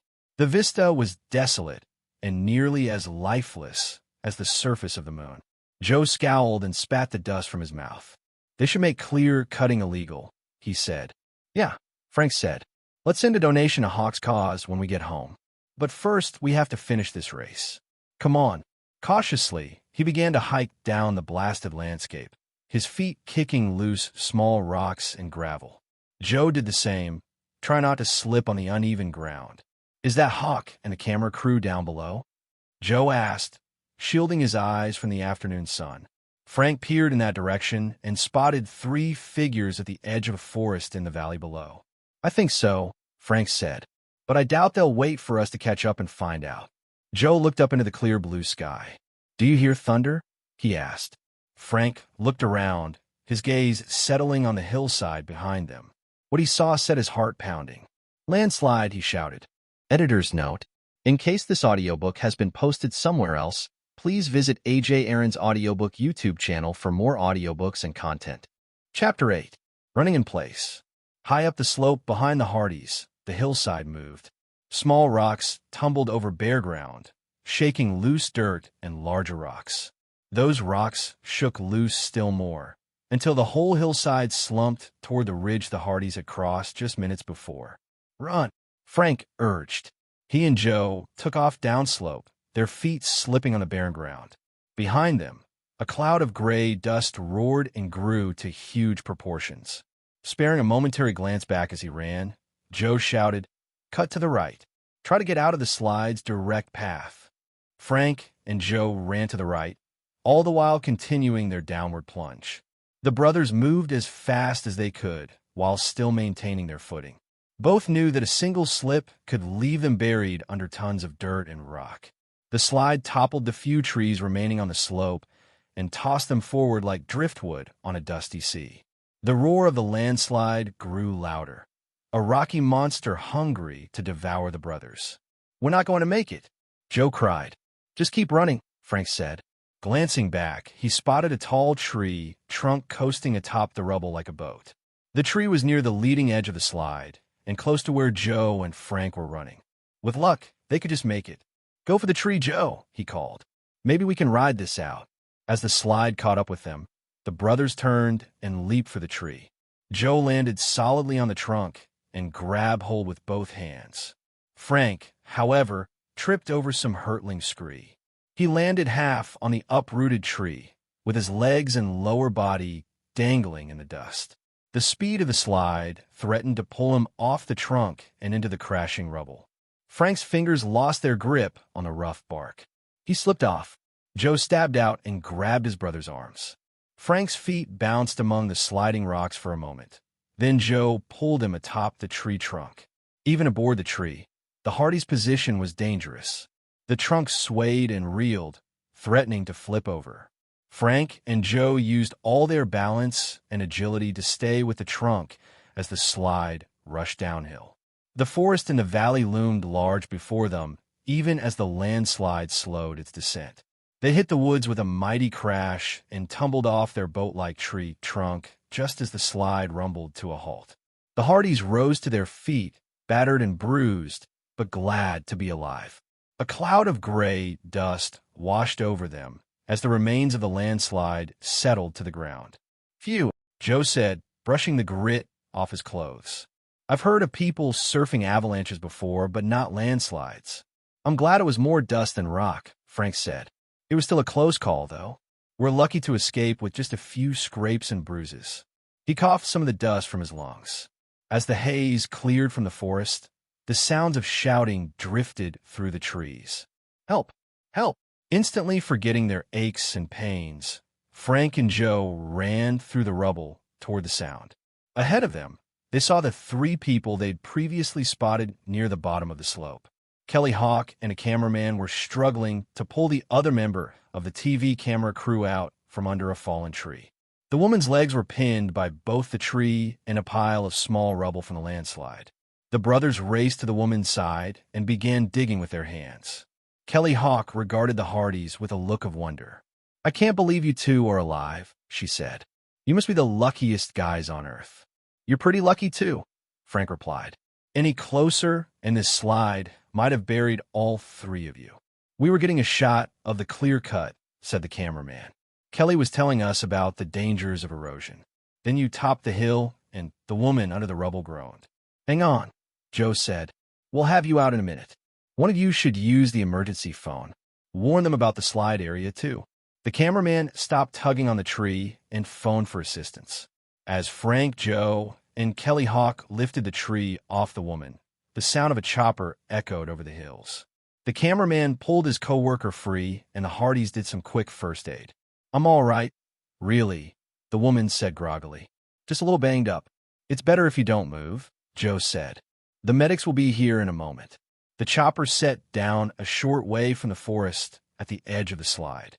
A few minutes later, the blue-suited LMP paramedics had the woman stabilized and packed into the chopper. The cameraman went with them as the helicopter lifted off once more. As Kelly Hawk and the brothers watched the airlift leave, their emergency radios crackled to life. "This is a warning to all racers," Bennett's voice said. "Conditions in grid 87 to 849 are hazardous and may lead to rock slides. Racers should proceed with extreme caution, travel in groups, and consider alternate routes." He repeated the message twice and then signed off. "The race goes on," Frank said. "There's no business like show business," Joe noted. As he spoke, he saw figures skidding down through the settling dust behind them. Some people won't stop for anything. Turning back, the brothers saw that Kelly Hawk was already hiking up the trail ahead of them. "The pack is catching up," Frank said. "We'd better get moving." He and Joe trudged out of the forest and jogged up the trail beyond. They kept Kelly Hawk in sight for a while, but she was fresher than the brothers and soon pulled away from them. The afternoon wore on slowly, and the air grew hot and muggy.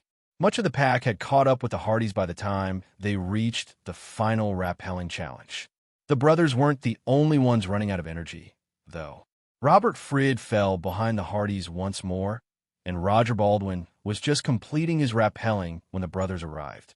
The race trail came to an abrupt halt atop a 150-foot cliff. Race officials waited to assure the safety of the contestants as they rappelled down the cliff face to the path at the bottom. Several racers sat at the top of the cliff, working up the energy to continue. Joe and Frank had done similar events in X Games competitions before, and they breezed down the cliff face with no difficulty. "Phew," Joe said as they reached the bottom. "A nice change from hiking." "But not a very long change," Frank said, indicating the dirt trail before them. The rolling hills were past them now, and the path wound through the green forests toward their next checkpoint, St. Esprit. The Hardys passed Baldwin in the woods, and as the sun sank toward evening, had their sights on Kelly Hawk once more. "I'm glad we're not the only ones getting tired," Frank gasped. Joe nodded, too winded to say anything. A small tent city in a campground on the outskirts of St. Esprit slowly came into view. Kelly Hawk jogged wearily ahead of the brothers. "Let's see if we can catch her," Joe suggested. Frank nodded, and the two of them began to trot. Soon the trot turned into an all-out sprint as the brothers poured every ounce of their energy into a big finish. Kelly Hawk glanced back when she heard the pounding of their footsteps behind her. She began to run as the brothers drew near. Soon the three of them were racing neck and neck for the checkpoint. Sweat drenched the bodies of all three competitors, and their breathing came in short gasps. With a final lean, Frank crossed the finish line first, followed by Hawk, and then Joe. All three of them staggered to the checkpoint desk to register their times. Kelly Hawk's support crew came racing in from the sidelines, bringing her a water bottle and letting her lean on them as she left the registration table. Chet and Jamal came right behind, pressing water into the Hardys' hands. "Boy, you look beat," Chet said. "You don't know the half of it," Joe replied. He sipped his water and wiped the sweat from his forehead. "We've got the tent set up and the bikes all ready for tomorrow's leg," Jamal said. Frank nodded his approval and puffed out air. "We've even got hot food," Chet added. Joe put his arm around Chet's shoulder. "Now, that is the best news I've heard all day." Together, the four friends walked to where Chet and Jamal had set up camp. "How far back in the pack are we?" Frank asked as Jamal served him some stew. "You're in good shape," Jamal said. "Even the leaders didn't come in too much before you. Victoria Clemenceau and Michael Lupin are in that bunch. Then you guys and Hawk. I saw the college group and that triathlon guy coming in as we walked over here," Chet added. Joe munched a mouthful of stew. "I guess surfing that rock slide saved us as much time as it cost us helping the camera crew," he said between chews. "I wouldn't recommend it as a race tactic, though," Frank said, rubbing his bruises. "The rappelling points served as bottlenecks, which helped you out, too," Jamal said. They had safety crews for only a couple of lines at a time, which gave the slower racers a chance to catch up. "A clever tactic to keep things interesting for the TV coverage," Chet noted. "We make the local news lately?" Joe asked. "Not much," Chet said. "The race gets some coverage, and they mentioned a rock slide you were in today. Mostly it's the usual stuff. Trade problems, experimental medicines gone missing, a few police chases, a bear wandering into a resort. Quite a bit of stuff on Kelly Hawk's Native American group, too," Jamal added. "They've been on the news nearly every night protesting." "Not without cause," Frank said, "judging from the clear cut we saw." "They're causing quite a ruckus," Jamal said. "There've been some arrests." Frank and Joe nodded, and the group ate in silence for a while as the Hardys tried to regain some of their strength. Night crept over the camp as they relaxed. Vince Bennett stopped by with a camera crew for a quick interview. The Hardys were polite but terse in their comments. The crew soon looked bored, and Bennett motioned them to move on. "I'll check with you boys later," the race coordinator said with a wink. "Only if you catch us before bedtime," Joe said. Frank sighed as the crew walked away. "Not the best interview we've ever given." "We're tired," Joe replied. "Why don't we check over the bikes and then turn in?" "Good idea," Frank said. He and Joe got up. "Want us to go with you?" Chet asked. "Nah," Joe said. "Just make sure our sleeping bags are ready when we get back." They all chuckled, and the brothers headed toward the bike storage area. The campground didn't have the same level of facilities as the Fire Creek Mountain Lodge. The race crew had installed a number of bicycle racks in the wide empty area between the camp showers and the vending machines behind the registration building.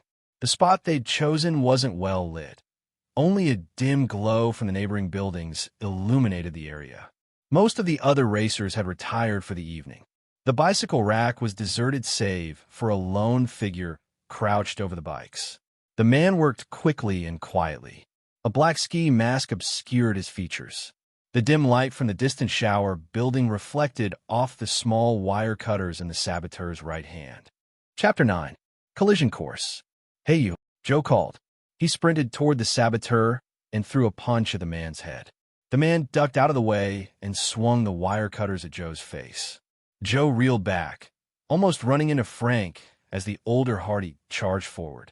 Frank spun out of Joe's way and launched into a martial arts kick. Frank's kick caught the man in the right forearm, and the wire cutters flew from the saboteur's gloved hand. The man staggered back, then turned and hopped over the first bicycle rack. The Hardys leaped after him. The saboteur cleared 3 racks in succession like an Olympic hurdler. The brothers charged right after him, but their jumps weren't as clean. Joe nearly got caught in the last rack, and Frank had to reach out to steady his brother. The slip allowed the saboteur to open up a big lead on the Hardys. He disappeared into the shadows behind the registration building. Their legs aching, the Hardys sprinted after him. "Which way did he go?" Joe asked as they skidded to a halt behind the structure. The building was a long log cabin camp office that Vince Bennett had pressed into service for the race crews. The surrounding woods crept up almost to the back of the building. The shadows under the boughs were black as night. Those near the cabin were not much brighter. The brothers saw no sign of the saboteur. "Let's split up and circle the building," Frank said. "Whistle if you see him." Joe nodded and lit out to the right, while Frank circled left.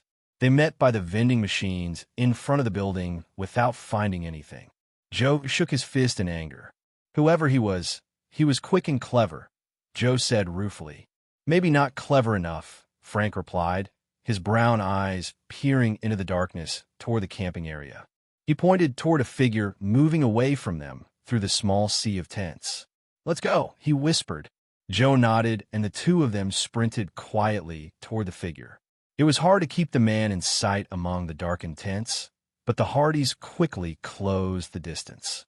Frank motioned that they should circle around either side, and Joe nodded his agreement. Cutting through the tents, they soon got in front of the man and stepped out simultaneously from either side. The man jumped back as the brothers popped out in front of him. "Robert Frid," Joe said, recognizing the man by the light of the distant campfire. "What are you doing lurking around? You almost scared me to death," Frid said, clutching his chest theatrically. He was wearing a navy blue shirt and pants, but no ski mask. His right pocket, though, bulged with an unseen object. "What do you have in your pocket?" Frank asked. Frid frowned at the older Hardy. "Popcorn. Not that it's any of your business. What are you guys doing skulking around?" "Just a little security patrol," Joe said. "We found someone tampering with the bikes, and you're the only person we saw near the bike rack." "I went to the vending machines," Frid said. He pulled a small bag of pre-packaged popcorn out of his pocket and shook it at Joe. "See? Popcorn. Who appointed you 2 cops?" Before the brothers could answer, Maggie Collins and Quentin Curtis arrived. "Hey, Bob," Quentin said. "Did you get lost or something?" "These guys are hassling me," Frid said. "They think I was messing with the bikes. Tell them I was with you before I went to get popcorn." "He left us only a couple of minutes ago," Maggie Collins said. "See?" Frid replied. "I didn't have time to go messing with any bikes." Frank scratched his head. "Yeah, okay," he said. "Sorry for hassling you. Come on, Joe. Why don't you guys get some rest?" Curtis said, his voice tinged with hostility. "You've already gotten into enough trouble for 2 races." Joe nearly turned back to confront Frid, but Frank stopped his younger brother. "Just ignore it," Frank whispered. "Let's hit the showers and go to bed." "Showers?" Joe said as they kept walking. "I don't know. I feel as though dirt is all that's holding my bruises together." "I know what you mean," Frank said. "We also need to talk to Bennett before we turn in. It looks like another restless night." Joe sighed. On their way, the brothers searched for the wire cutters the saboteur had dropped but couldn't find them. "He must have doubled back and picked them up," Frank said. "Frid would have had time to do that," Joe noted. "Not that we could prove it," Frank added. Despite their lack of solid evidence, the Hardys found Bennett and told him about the possible sabotage. The race organizer promised to look into the incident and to post a guard around the equipment areas. After the conversation, the brothers hit the showers and retired for the night. They woke fairly late, as the race had a start time just before 10 a.m. After a quick breakfast with Chet and Jamal, all 4 of them went to recheck the Hardys' bikes. The bike area was crowded with competitors, all checking their equipment. The hired race teams, in bright yellow jumpsuits, worked side by side with their racers.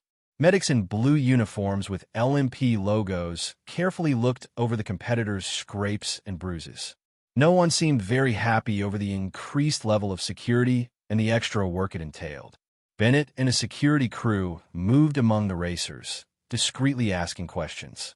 The Hardys noticed that, contrary to his usual routine, Bennett was staying far away from the TV cameras today. While the Hardys worked, Frid, Collins, Curtis, and some of the other racers eyed the brothers suspiciously. "Nothing like shooting the messenger," Chet said. "I don't know," Jamal said. "There haven't really been a lot of accidents in this race. Certainly no more than other adventure races I've seen.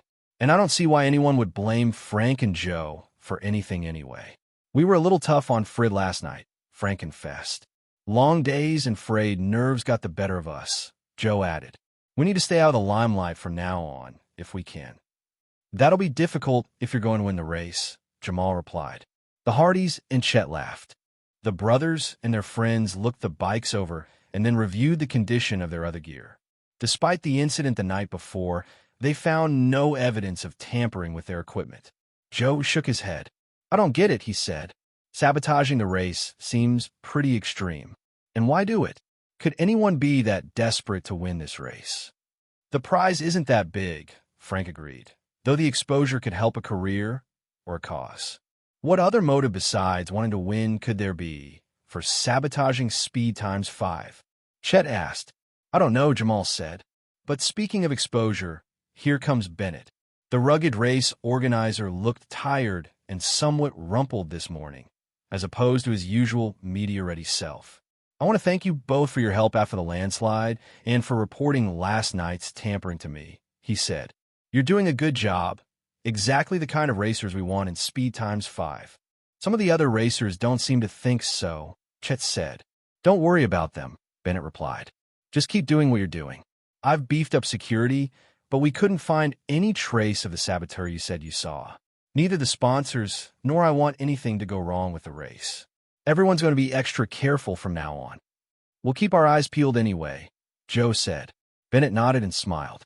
"I appreciate that. You guys are first class. Good luck in today's stage." He left the group and went to speak to Collins and the other college students. Today's leg took the competitors on paved roads from Saint-Esprit to Montreal. Once there, the racers would stay in a hotel before completing the road race and then racing to the finish line in C-Zooms, one-person watercraft with high-powered engines that were like motorcycles on water. Following the race's rules, the teams had converted the bikes used in the cross-country stage for street competition. The bike's thick mountain tires had been switched to sleek thin ones. The handlebars had been replaced with curved racing grips as well. The field of competitors had thinned again, both from people dropping out and from plan cutoff for racers who didn't meet time requirements at each stage. Staggered starts were again the rule of the day, but the open nature of the road race would make it somewhat easier for those in back to catch up with the leaders. The Hardys found themselves in the middle of the pack, behind Clemenceau, Hawk, and Lupin, but ahead of the college students and Baldwin. The competitors could stop for rest breaks, but doing so too often would harm their chances. Most had water and food packets strapped to the frames of their bikes. Media coverage was heavy this morning. The entire route would be through streets easily accessible to camera crews. Georges Clemenceau's accident, the landslide, and other incidents had piqued the curiosity of the media.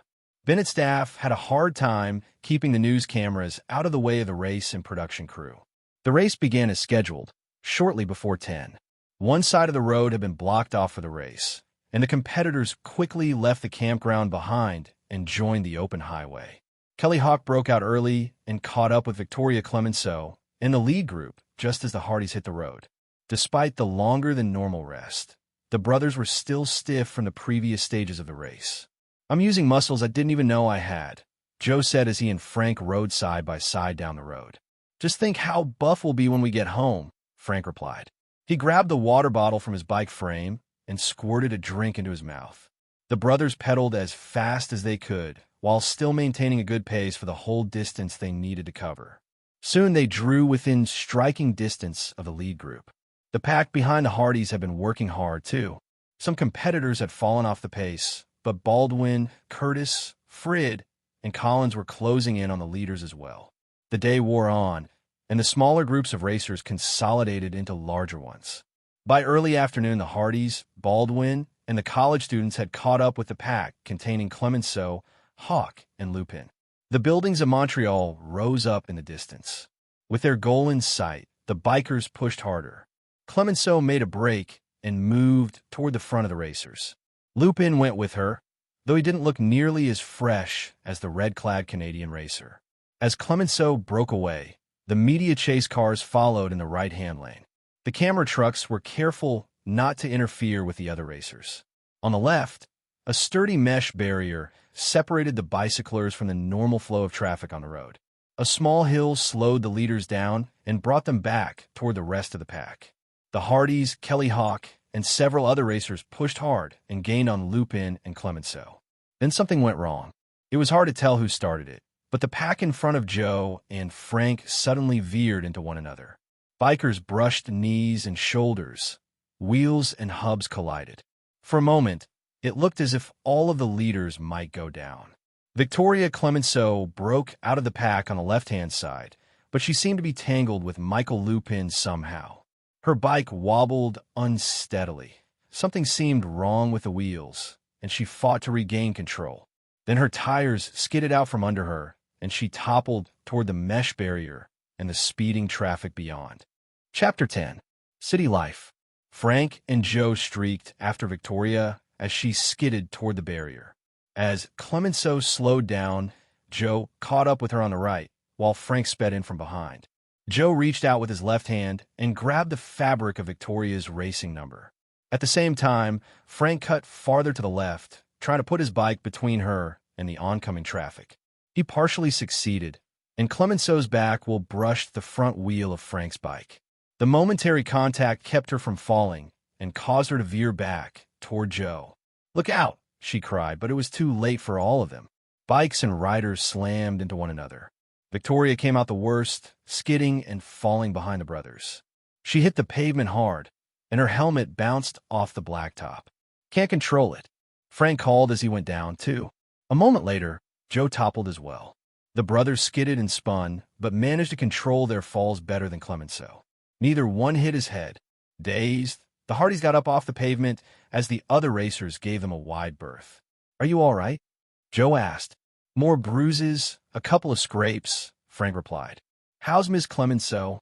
Victoria Clemenceau lay sprawled on the pavement, her bike a twisted mass beside her. She wasn't moving. Frank and Joe sprinted the short distance between them. Victoria was scraped and bloody, but she was breathing. The Hardys did what they could to administer first aid, immobilizing her head and neck and binding a few of her superficial wounds with bandages from her first aid kit. The paramedics arrived almost immediately, each in a powder blue Latel medical and pharmaceutical outfit. They took over ministering to Clemenceau and checked the Hardys' injuries. "We're fine, really," Frank said. "We just want to get back into the race," Joe added. The lead paramedic nodded. "Well, okay," she said, "if you think you're up to it." "Hey," Joe replied, "we didn't come all this way just to drop out."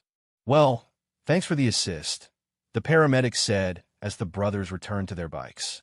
The bikes are pretty banged up, but I think we can keep going, at least until tonight's pit stop, Joe said. Yeah, Frank said, twisting his handlebars so they were aligned with his front wheel again. Joe's chain had come untracked, but the two of them quickly got it back together. By the time the last of the Speed Time's 5 stragglers passed the scene of the accident, the brothers were back in the race once more. The accident seemed to have sobered the contestants, and many of the racers were being extra cautious. Still, the Hardys had lost a lot of time. This and the damage to their bikes kept them from catching up at the front of the pack. As the sun set behind them, the brothers wheeled into Montreal. They passed a third of the racers, but were still a long way from the leaders. Their overnight rest stop was at the Hotel d'Etienne, a refurbished building near the old Expo 67 fairgrounds. Just after dusk, the brothers checked in with the race officials outside the hotel. They then took their bikes into the underground parking facility, which had been appropriated by the Speed Times 5 team. Good thing we've got our crew on this stop, Joe said as they walked their battered bikes down the ramp into the garage. Yeah, the bikes will need a lot of work if we want to move up in the standings, Frank said. Near the parking level, they ran into Michael Lupin heading the other way. Look what the cat dragged in, Lupin said. I thought you guys would have packed it in by now. We're gluttons for punishment, Joe replied. He and Frank walked past Lupin without looking back. You could drop out, Lupin called after them. No one expects you to win here. We'll see you at the finish line, Lupin, Frank shot back. As the brothers entered the underground facility, Chet and Jamal ran up to them. Was Lupin hassling you? Chet asked. Nothing we can't handle, Joe said. Many of the other racers and their support crews looked up as the brothers came in. Joe noted a flash of hostility in several pairs of eyes. Is there some kind of trouble down here? He asked. Jamal shook his head. Nothing to worry about, he said. Some of the racers were wondering why you guys always seem to be nearby when trouble happens, Chet added. I hope you set them straight, Frank said. Sure, Jamal replied. We told them you guys are trouble magnets. He smiled to show he was kidding and took Joe's bike. You have been kind of rough on the equipment, though. No rougher than the equipment's been on us, Frank said, handing his bike to Chet. Well, don't you two worry about anything, Chet said. Jamal and I will get the bikes back in shape for tomorrow's leg. You head up to the hotel room and rest. We'll take care of everything. Does that include figuring out what the mystery is behind the troubles in this race? Joe asked. Chet grinned. Nope. We'll leave the heavy thinking to you Hardys. He parked Frank's bike in the area designated for their team and hauled out his tool and repair kit. Jamal parked Joe's bike, and both he and Chet began to work. Are you really sure, Jamal asked as he adjusted Joe's handlebars, that something mysterious is going on here? Well, Joe replied, we've had problems with a ski lift. Then my brakes were sabotaged. Someone nearly drowned in the river. Georges Clemenceau got KO'd on the hike. Frank and I nearly got buried by a landslide. And now Victoria Clemenceau almost takes a header into traffic. Aside from Joe's brakes, that guy at the bikes last night, and maybe Georges Clemenceau, it could all be coincidence and accidents, Jamal said. The news reports say that Victoria's bike had some broken spokes, Chet added, though that could have happened when she crashed. Or it could be what the saboteur was up to last night, Joe said. Joe's brakes, Georges' accident, and last night are enough to convince me that someone is messing with the race on purpose, Frank said. The race competitors seem the most likely suspects. But who would want to win that badly? Chet asked. Michael Lupin, Kelly Hawk, and Roger Baldwin could fit that bill, Joe said. They're the most competitive racers in the pack. During the river accident, Lupin shot right by, Jamal noted. Even Baldwin stopped to help on that one. No one's going to nominate Lupin for a humanitarian award, that's for sure, Joe said. But that doesn't prove he's behind the trouble. You heard Hawk's crew talking about sabotage, Chet said. Her crew isn't very sociable. Maybe they are up to something. Hawk knows we heard them, though, Frank said. She and her crew would be stupid to try anything. Maybe that's why they've taken to wearing masks, Jamal suggested. Don't worry about it now, though. Get some rest. Frank and Joe nodded and headed to the elevator. They had picked up their room assignment and keys when they checked in with the race officials, and it was only a short ride to their third-floor room. A bit cramped, Frank said, eyeing the 2 beds, roll-away couch, and cots set up in the room. "I guess we should have sprung for the deluxe accommodations," Joe remarked, peering out the window leading onto the fire escape. "We've got a lovely view of an alley and the hotel's service entrance, though." "Open the window, would you?" Frank asked. "I could use some air." "You've been sucking wind all day," Joe said, grinning as he opened the window. "I'm just tired of eating your dust," Frank joked. They both showered and changed, and then collapsed onto their beds. "Man, does this feel good after a couple nights in the woods," Joe said. "Don't get too comfortable," Frank replied. "We've got a long push to the finish tomorrow." "And an early morning wake-up call," Joe added with a sigh. Both of them lay on their backs for a couple of minutes, staring up at the ceiling. Finally, Frank asked, "What did you say?" Joe shook his head. "I didn't say anything," he replied. Frank sat up and looked toward the window. "What is it?" Joe asked. "Someone is talking outside," Frank whispered. "Something about the race." He and Joe rose from their beds and tiptoed to the window. Because of the fire escape, they had to lean out a bit to improve their view. Two men stood in the shadows of the alley below, talking. Both were dressed in dark outfits, one in a business suit, the other in jogging clothes. The shadows made it impossible for the brothers to recognize either of them. The men spoke in hushed tones, but the Hardys could make out some of the words. "According to plan," the man in jogging clothes said. "Good," said the man in the suit. "I wouldn't want any problems at this late stage." "There won't be any," the other man replied. "You didn't even need to come here tonight." "I like to check on my operatives personally," the man in the suit said. "We've got a lot riding on this race." The man in the jogging outfit chuckled. "Don't worry, with me and the crew you provided on the job, this is one race I guarantee will turn out as planned," he said. "I'll see you after the big finish." The man in the suit nodded and headed down the alley toward the street. The other man turned as though he might enter the hotel's back door, but then he paused. He turned and began walking down the alley in the opposite direction from the other man. As he did so, he pulled the hood of his jogging outfit up over his head. "He must have spotted us," Joe whispered. "Too late now," Frank said. "But if we use the fire escape, we might still be able to catch them." The brothers opened the window and ducked onto the wrought iron fire escape outside. They scampered down the steps and dropped into the alley just in time to see the dapper man get into a long black limo and speed away. Frank peered after the car. "I can almost make out the plate number. It's MP01.OR. Rats. It's just too dark. We might still catch the other guy," Joe said, looking from the vanishing car to the man walking quickly in the other direction. They sprinted down the alley just as the man in the hood turned left, heading away from the hotel. By the time they got to the sidewalk, he was already on the other side of the street, walking away very quickly. The Hardys turned the corner and ran after him. The man glanced back slightly and increased his pace, keeping ahead of the brothers. As he ran, he pulled a cell phone out of his pocket and began speaking into it. "Who do you think he's calling?"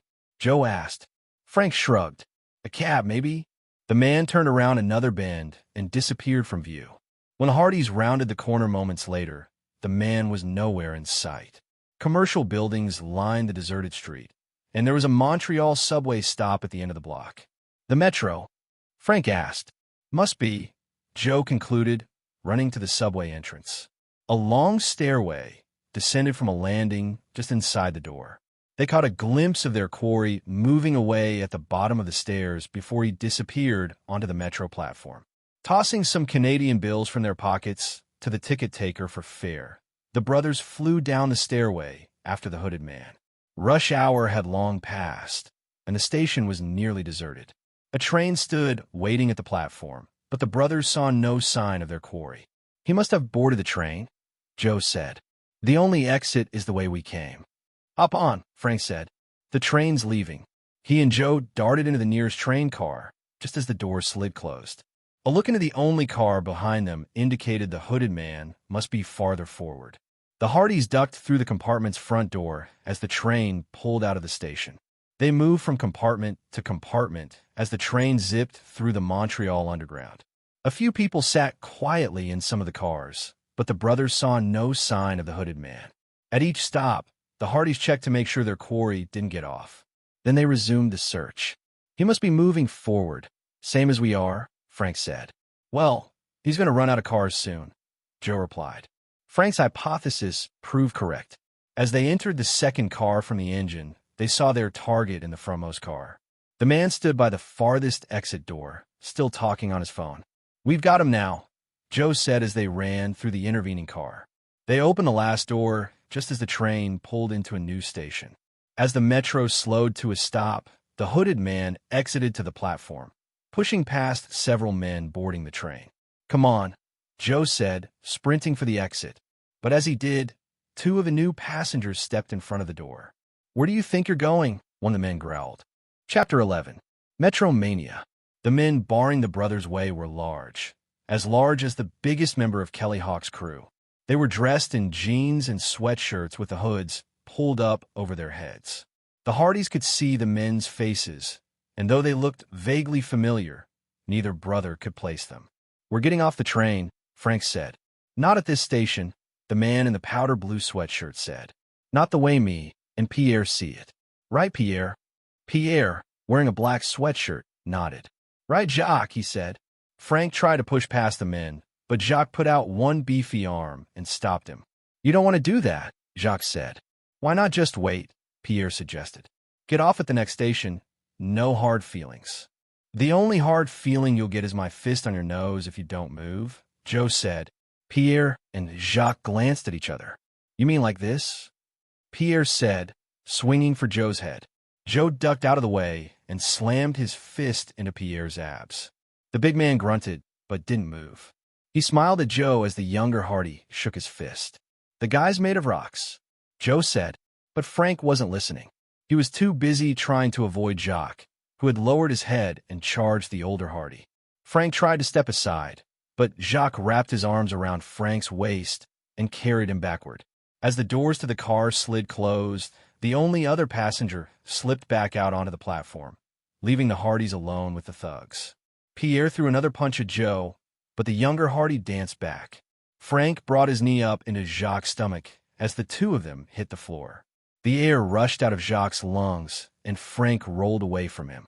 The elder Hardy regained his feet and aimed a martial arts kick at Jacques' head. Jacques brought up his arm and partially blocked the blow. He staggered back, his face glowing red with anger. Now you have made me angry, he said. Frank and Joe took up defensive positions in the middle of the car, standing next to each other. Jacques charged again, with Pierre coming in behind him. The brothers parted in the middle as the big men bore in. Frank stepped aside and threw a spin kick at the back of Jacques' head. Joe ducked under another punch and slammed his foot into Pierre's knee. The thugs grunted and collapsed onto the row of seats just beyond the Hardys. Before the brothers could press their advantage, though, the big men spun and lunged to their feet. Jacques' shoulder caught Frank in the stomach. The air rushed out of the elder Hardy's lungs as his back smashed into the wall of the metro car.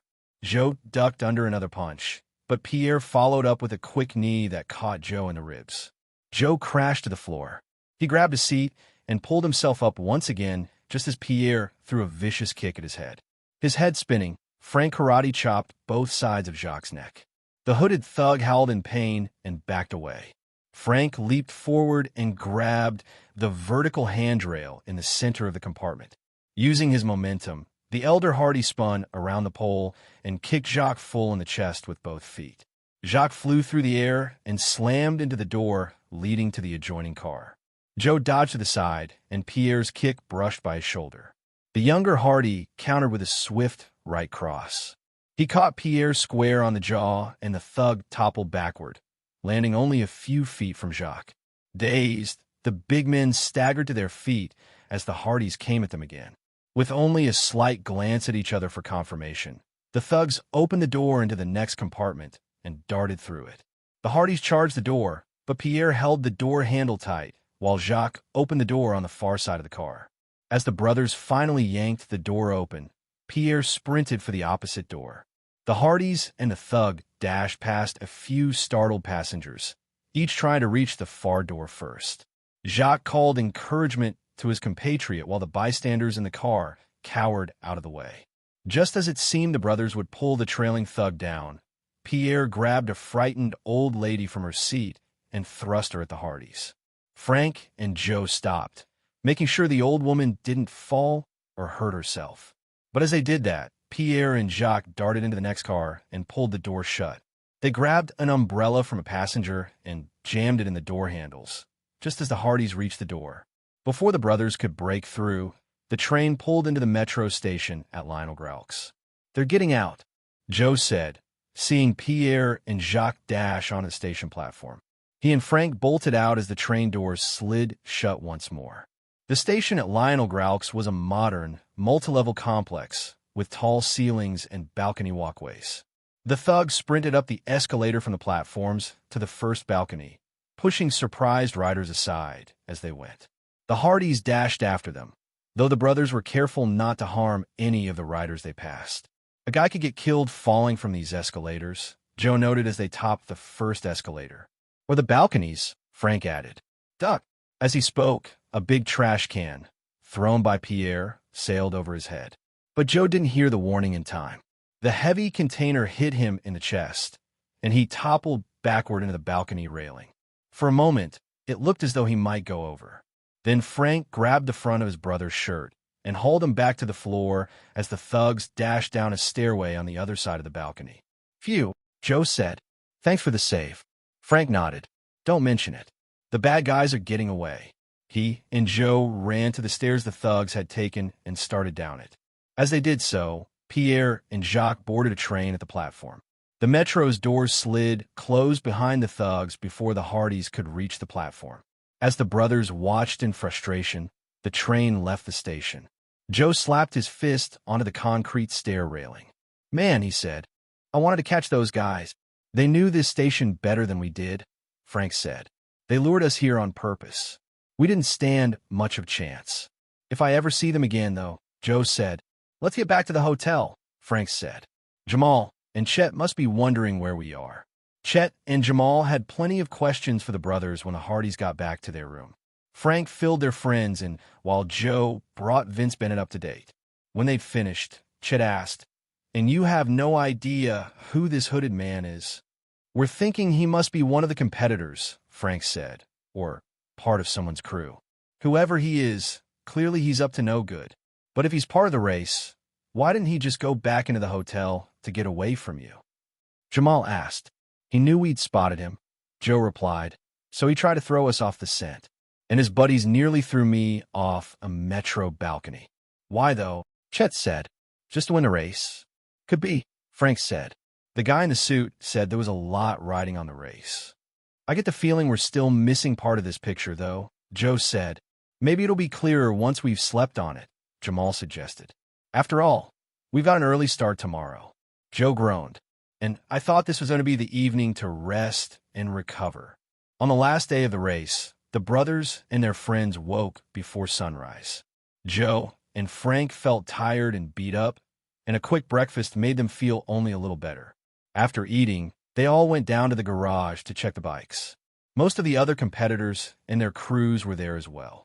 Lupin and his hired help shot a suspicious glare at the brothers as they entered the underground lot. Maggie Collins waved a weak hello, for which Quentin Curtis and Robert Frid scowled at her. Roger Baldwin ignored the brothers entirely, as did John and Jim from Kelly Hawk's crew.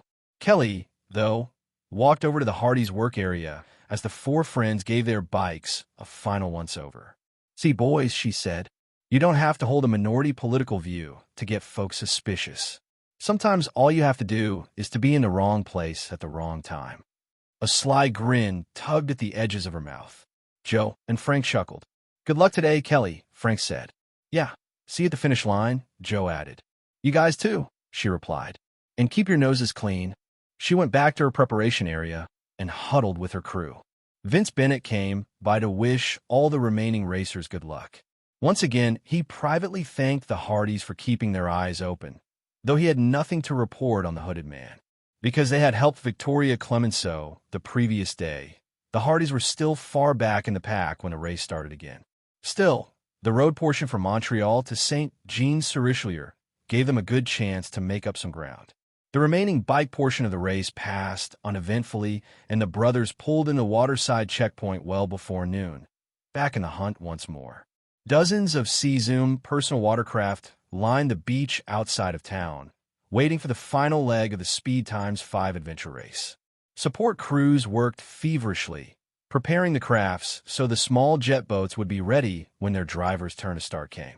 Michael Lupin, Roger Baldwin, and Kelly Hawk were among the leaders, as Vince Bennett prepared to start the mad dash for the finish line in Burlington, Vermont. "It'll be good to get back in the USA," Jamal said. "Just make sure you're ready to meet us for the trophy ceremony," Joe said with a smile. "We'll be there," Chet replied, "unless Jamal's driving gets us in trouble with the Border Patrol." They all laughed as the Hardys and their friends completed their final checks and stashed equipment, food, and water in the storage compartments under the C-Zoom's seats. The race leaders were finishing the final paperwork before starting. Baldwin, Hawk, Lupin, and 3 others gave a last smile to the cameras before taking their positions. As they did, Frank spotted someone familiar walking away from Roger Baldwin's C-Zoom. "Pierre," Frank gasped. "Where?" asked Joe. "Near Baldwin's C-Zoom," Frank said, "in the blue paramedic uniform and hat." I almost didn't recognize him. He and Joe rose to their feet and started to dash toward the starting area. "We'll never make it," Joe said as they ran. With a final glance to the stands, Baldwin hopped on his jet boat and revved it up. At a signal from a starter, he gunned the engine and zoomed out into the waterway, heading toward Lake Champlain. "Wait, stop the race," Frank called. It was too late, though. Just 100 yards offshore, Baldwin's C-Zoom veered suddenly to the right. The brothers watched in horror as Baldwin headed straight for the metal pylons of an old wharf. Chapter 12. The Black Boat. Baldwin struggled with the control column of the C-Zoom, but to no avail.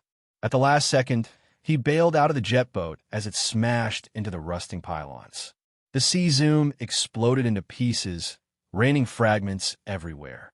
People ran for cover as the shrapnel fell on the water and near the frightened spectators on the old dock. "Where's Baldwin?" Joe said as emergency crews raced toward the scene of the crash. "I don't see him," Frank said, scanning the surface of the water. As he spoke, though, Baldwin's helmeted head popped up. He floundered a bit as the rescue boats came nearer.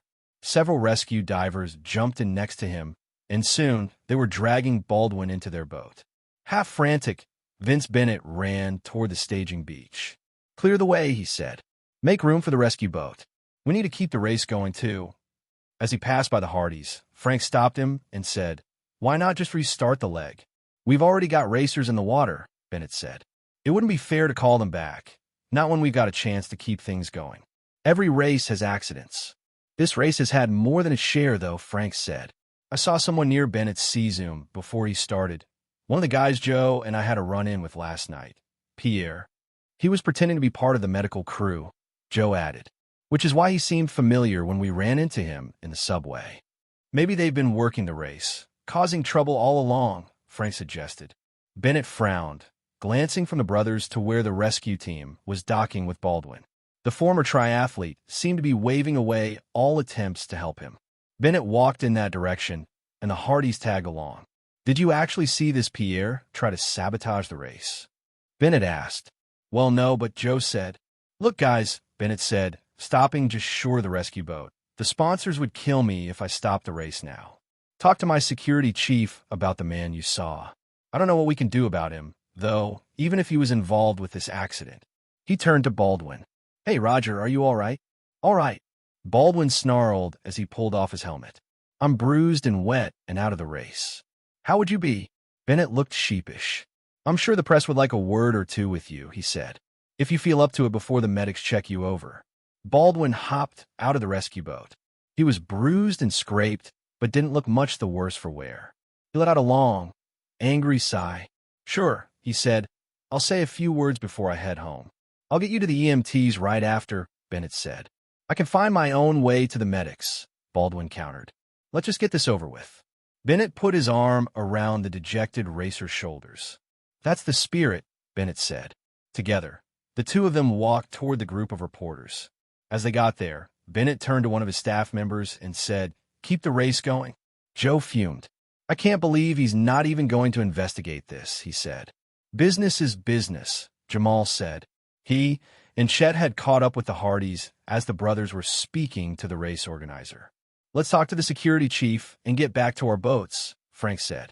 Yeah, Chet urged. Your start times are coming up quickly. As he spoke, the starters launched another competitor's boat into the water. Get the final prep done, Joe said to Chet and Jamal. Frank and I will be there in a few minutes. It frustrated Joe that the security chief spent so little time talking to them. Still, Frank pointed out that the man obviously had a lot to keep track of with the start of the last leg underway. He said he'd check with the LMP medical crew, Frank noted. We really couldn't ask for more with so much going on. Our best bet is to get back to the competition and keep our eyes open. Joe nodded, and the two of them rejoined their crew near the beach staging area. As they arrived, Baldwin left in one of the Lawtel medical and pharmaceutical vans. The ambulance pulled away quickly, its siren blaring. Boy, I hope he didn't have a delayed reaction to the crash, Joe said. They're probably just being cautious, Frank added. The atmosphere at the starting line was one of controlled frenzy. Race officials scurried everywhere, making last-minute preparations as the lead competitors launched in rapid succession. Michael Lupin started shortly after the Baldwin crash, and Kelly Hawk zoomed off the line a few racers later. More competitors hit the water, and the Hardy start time approached quickly. Just ahead of them, Curtis, Collins, and Frid churned up the placid waterway. You guys still have a chance to win, Jamal said to the brothers, but you'll have to make up a lot of time. So no detours along the way, Chet cautioned. We'll keep our noses clean, Joe said with a smile. Which should be easy, since we're racing in the water, Frank added with a chuckle. When their numbers were called, the Hardys and their friends quickly carried their C-zooms to the water's edge and made their final checks. The race had gone smoothly since Baldwin's rough start, and even Bennett was smiling once more. The TV crews seemed thrilled with the excitement of the competition. Helicopters buzzed in the distance, tracking the leaders. As the starter yelled, "Go!" Joe, Chet, and Jamal pushed the younger Hardy's sleek jet boat into the water. Joe hit the throttle and zoomed out into the cold, clear channel. Frank pulled on his racing helmet. Less than a minute later, Chet and Jamal launched Frank's boat as well. The elder Hardy quickly caught up with his brother, and the two of them kept pace as they zipped across the water. The day was cool and sunny, with just a hint of a breeze churning up the surface of the raceway. The noise of the C-Zoom engines was loud in the brothers' ears, making normal conversation difficult. Still, they could hear the engines of the competitors in front of them and the buzz of the pack trailing behind. Chet had stowed a pair of waterproof walkie-talkies in with the brothers' gear, and Frank hauled his out as they zipped along. He motioned to Joe, and the younger Hardy did the same. I think I see Hawk and Lupin up ahead, past those Channel Islands, Frank said. They're making good time, Joe said. We'll have a tough job catching up to them. The college kids are a lot closer, though. We might be able to pass them by the time we hit the border. The late morning was perfect for water racing, and as the sun arced past noon, the air warmed as well. The brothers' sleek craft bounded over the waves, spraying tiny rainbows into the afternoon sky. The Hardys ate on the fly, pulling pre-packaged food from pouches hanging at their belts, under their life jackets, and then stowing the wrappers. The wind picked up a bit as they crossed the U.S.-Canadian border. The water grew choppy as the brothers passed beneath the bridge near Rouse's Point. As the water became rougher, the racers began to bunch up once more. The waves are slowing down the pack, Joe said into his walkie-talkie. Frank nodded. That gives us a better chance, he said. But we'll have to drive really well to catch Lupin and Hawk. Yeah, Joe replied. They've got a good lead. I can only see them when we've got a straight, clear stretch of water. With the wind coming from the east, they're using the Central Islands as a windbreak, Frank added.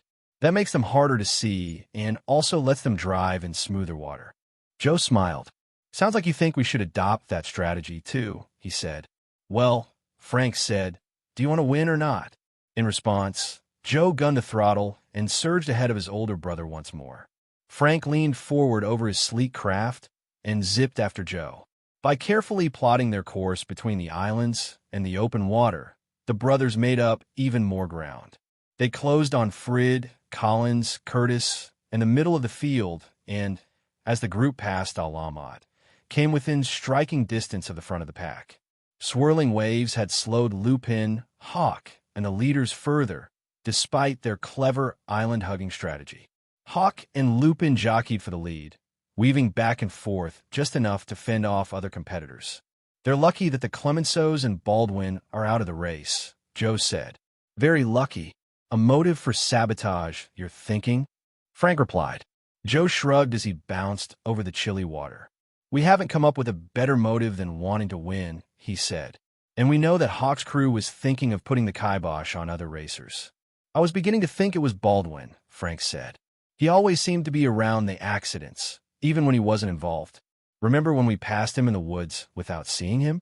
He could have KO'd George during that time and pulled his body off the trail."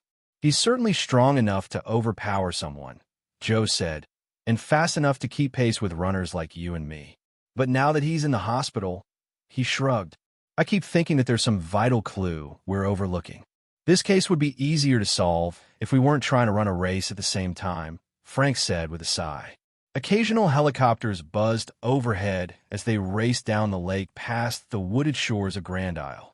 Most were observation craft, covering the race for TV stations.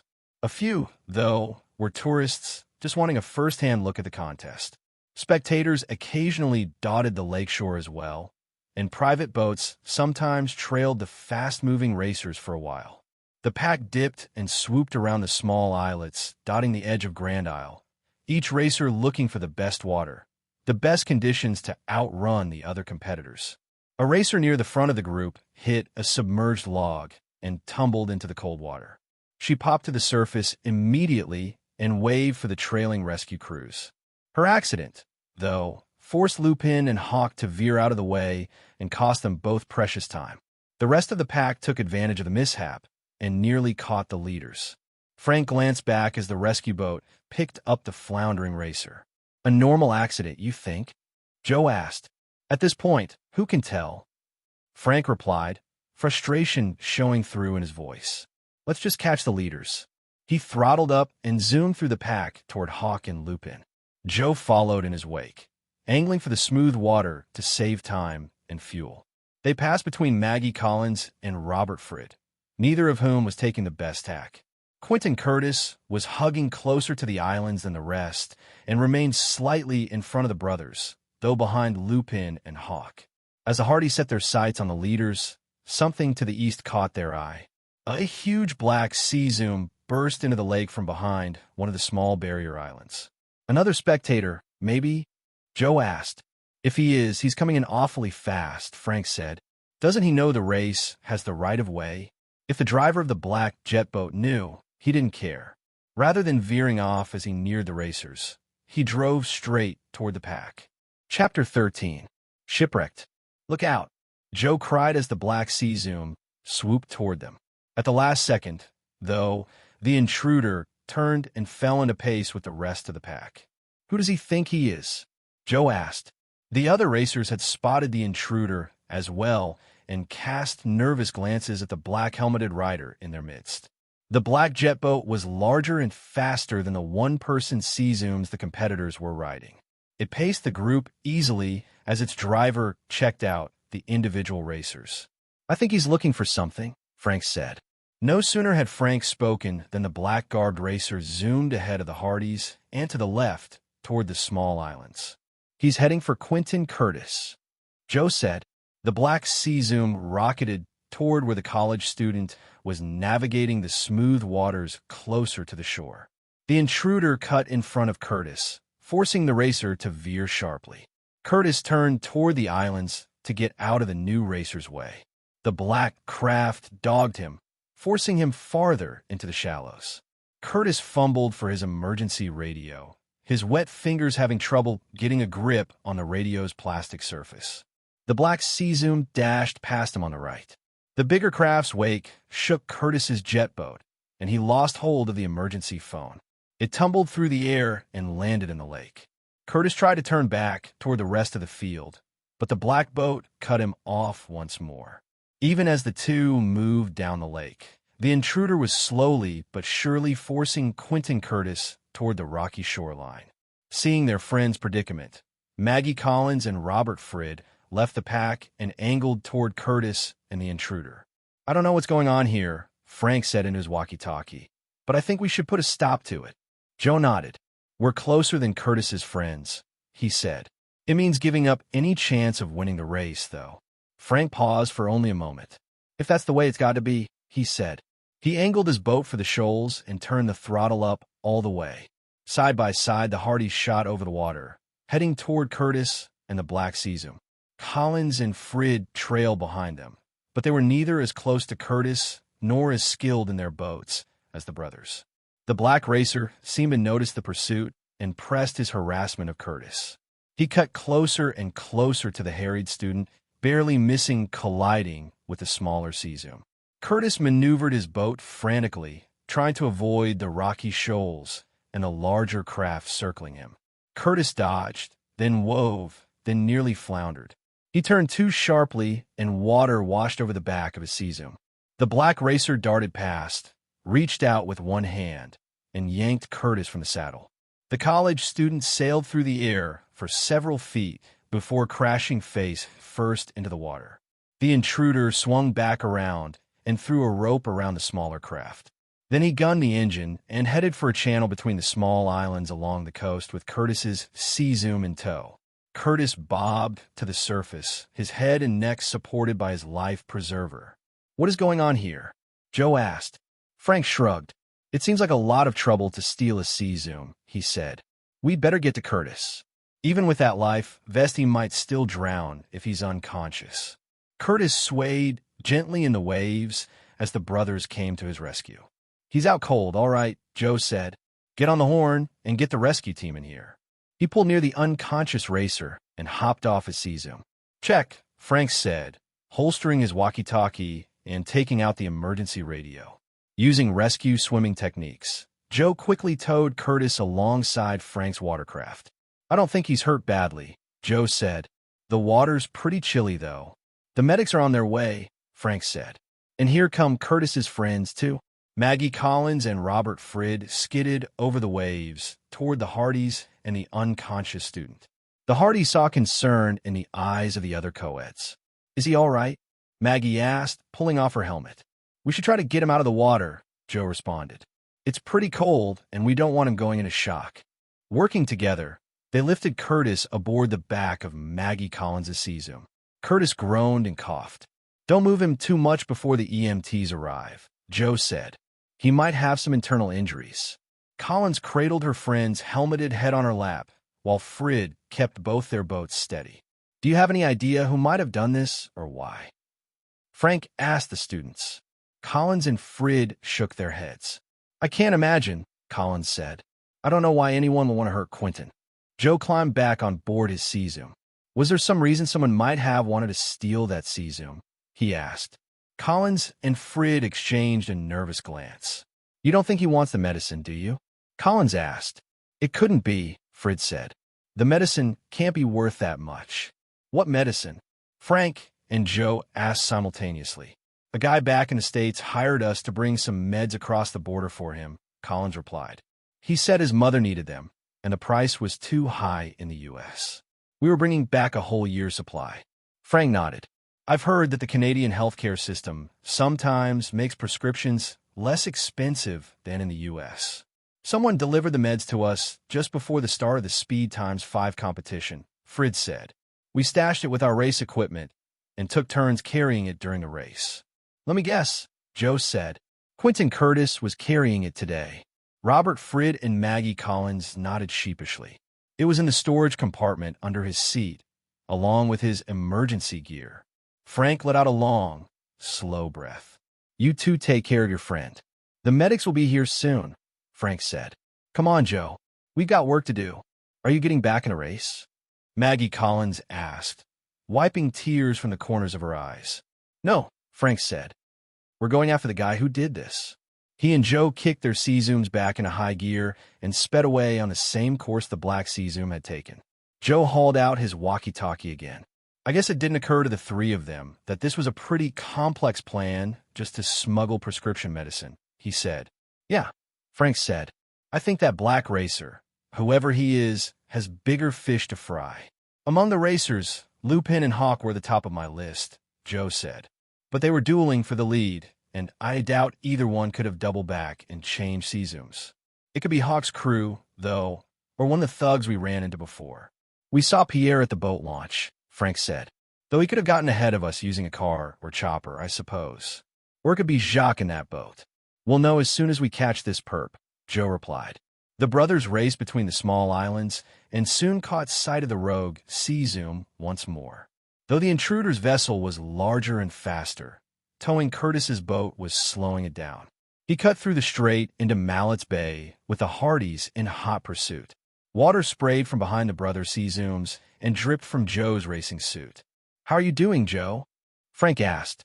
"I've been warmer," Joe said, shivering slightly. "I'll heat things up but good, though, when we catch this joker." The black boat skirted toward Grand Isle again, trying to put some smaller islets between itself and the brothers. Slowly but surely, though, the Hardys were gaining on him. Joe glanced at his brother. "It just occurred to me, if this is a smuggling scam, the guy behind it might not be causing the race's troubles. Or he could have caused them as a distraction," Frank said. "Whoever he is, even if he's a contestant or a crew member, winning the race clearly isn't part of his plan." Joe nodded. "His priority is getting whatever's in that Sea-Zoom into the U.S. without being spotted by customs agents. Could he be messing the race up to distract attention from himself?" "That's my guess," Frank said. "Diverting officials' attention would be a high priority, nearly as high as getting the goods across the border." "Hey," Joe said, "I just remembered something we heard that didn't seem important at the time. It could be the key to solving this case. If it involved a news report and a license plate, I just had the same idea myself," Frank said. "The question remains, though, who's in that boat?" "Only one way to find out," Frank replied, gunning the throttle. The black Sea-Zoom darted into the small space between two islets, still heading up the coast toward its unknown destination. As Frank and Joe approached the strait, though, two more black watercraft came storming in the opposite direction, right toward them. The men driving the new intruder boats weren't wearing helmets. Even from a distance, the Hardys recognized them. "Jacques and Pierre," Frank said. "I guess that means they're not in the main boat. It also means that you were right about someone being able to cut ahead of us in a car or helicopter," Joe said. A grim smile tugged at the corners of his mouth. "Come on, Frank," he said. "We still owe these goons for the metro." The thugs charged toward the brothers.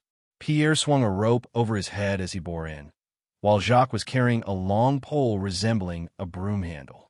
Pierre skidded in front of the brothers, throwing a huge spray of water in the Hardys' faces. At the same time, he tossed the rope toward Frank. Blinking the water from his eyes, the older Hardy ducked just in time to avoid being snared by Pierre's lasso. Jacques swung his pole at Joe's head. The younger Hardy swerved out of the way and started after the black racer once more. We glanced back to check the pursuit, though. He saw that both thugs were aiming for Frank. Water flew from Joe's Sea-Zoom as he circled back to help his brother. Pierre and Jacques were trying to catch Frank in a pincer movement between their boats. With both the pole and the rope coming at him, Frank didn't seem to have much of a chance. The older Hardy looked at the thugs and their weapons, trying to gauge whether he'd have to abandon ship to dodge them both. The prospect of the chilly water wasn't too attractive, though it was considerably more appealing than being strangled or clobbered. His face broke into a grim smile as he saw Joe speeding to his rescue. Hoping to buy a few seconds so Joe could help him out, Frank wheeled his Sea-Zoom and headed for shore. The thugs closed in on the older Hardy. With his back toward them, there seemed little chance that Frank could dodge both their attacks. Pierre threw his rope and Frank ducked. This set him up to be hammered by Jacques' pole, but the blow never came. As Jacques reeled back to hit the older Hardy, Joe zipped up behind and grabbed the pole. Joe and Jacques tugged furiously for a few moments before Joe finally pulled the weapon out of the thug's grip. Doing so unbalanced the younger Hardy, though. He lost control of his Sea-Zoom and fell overboard as his jet boat tumbled into a spectacular crash. Joe surfaced immediately and shook the water from his eyes. As his vision cleared, he saw Pierre's Sea-Zoom heading right for him. Editor's note: in case this audiobook has been posted somewhere else, please visit A.J. Aaron's Audiobook YouTube channel for more audiobooks and content. Chapter 14. Duel at Sea. Frank wheeled his Sea-Zoom around again, just in time to see his brother's predicament, but he was too far away to do anything about it. As Jacques recovered his balance, Pierre gunned the throttle and drove straight toward Joe. The younger Hardy started to swim for shore, but he had no chance against the powerful sea zoom. Frank raced toward Joe, knowing he'd never get there in time. Pierre leaned over the control column of his sea zoom, making a final correction to ensure that he'd hit Joe full on. At the last second, Joe dove under the water, kicking for all he was worth. Pierre passed harmlessly over the younger Hardy's head. Joe resurfaced a safe distance behind his antagonist, just as Frank barreled up to him. "Hop on," Frank said, extending his hand. The elder Hardy slowed down his sea zoom just enough to grab Joe. Joe scrambled aboard as Pierre and Jacques regrouped and swung their jet boats toward the Hardys once more. "We can't outrun them with my extra weight," Joe said. "Then we'll have to outthink them," Frank replied grimly.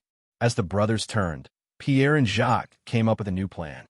Maneuvering close together, Pierre tossed one end of his rope to his partner. Jacques grabbed hold, and the two of them stretched the rope between them like a clothesline. They sped straight toward the brothers, holding the rope at neck height. Frank gunned the throttle and headed right toward the thugs. "Frank," Joe said, "I don't think we can get around them either." "I know," Frank replied. "So we'll just have to go through. When I give the signal, help me skip the sea zoom into the air. You want to go up?" Frank nodded, and a grim smile tugged at his mouth. "Only long enough to get some momentum for going down." "I get you," Joe said, "but it's pretty risky." As the villains bore in with their deadly clothesline, Frank said, "So is racing. Ready? Now." He and Joe both rode up on the machine, lifting its nose out of the water momentarily.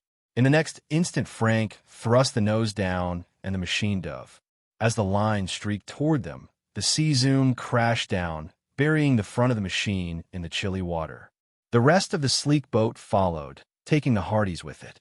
The rope passed harmlessly over the brothers' heads as the villains whizzed past. With the air intakes submerged, the engine of the Hardys' jet boat sputtered and nearly died. Then the craft's natural buoyancy brought them back to the surface, and the motor roared to life. Frank spun them around toward their attackers. "That was close," Joe said. "I figured if it worked for one of us, it'd work for both of us," Frank replied. "I'm glad we practiced that trick last summer vacation," Joe said, "though I never thought we'd use it on a case." He pulled off his helmet and shook the water from his blonde hair. "Why'd you take your helmet off?" Frank asked. "Get me close to Pierre," Joe said, "and you'll see." The brothers' stunt had confused the thugs. Jacques and Pierre discovered they couldn't wheel around effectively while holding the rope. Jacques dropped his end, and both villains began to turn back toward the Hardys. Frank cut his sea zoom toward Pierre as the thug reeled in his rope and was turning to make another pass at the brothers. As the Hardys swung in close, Joe threw his helmet at Pierre. The thug ducked, and the motion threw him off balance. As Pierre's sea zoom slowed, Joe leaped from the back of Frank's watercraft onto the seat behind Pierre. Pierre turned in his seat, but not fast enough. Joe slammed his fist into the thug's midsection. The air rushed out of Pierre's lungs.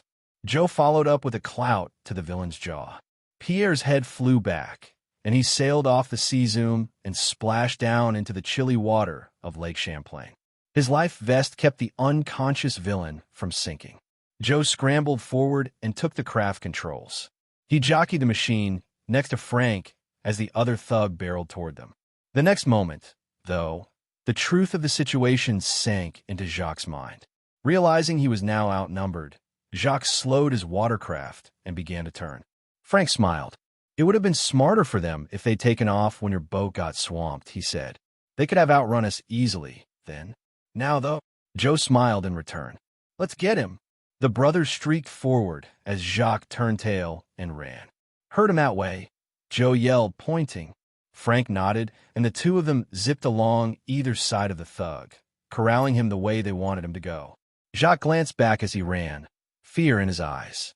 He didn't see Joe's abandoned sea zoom until it was too late.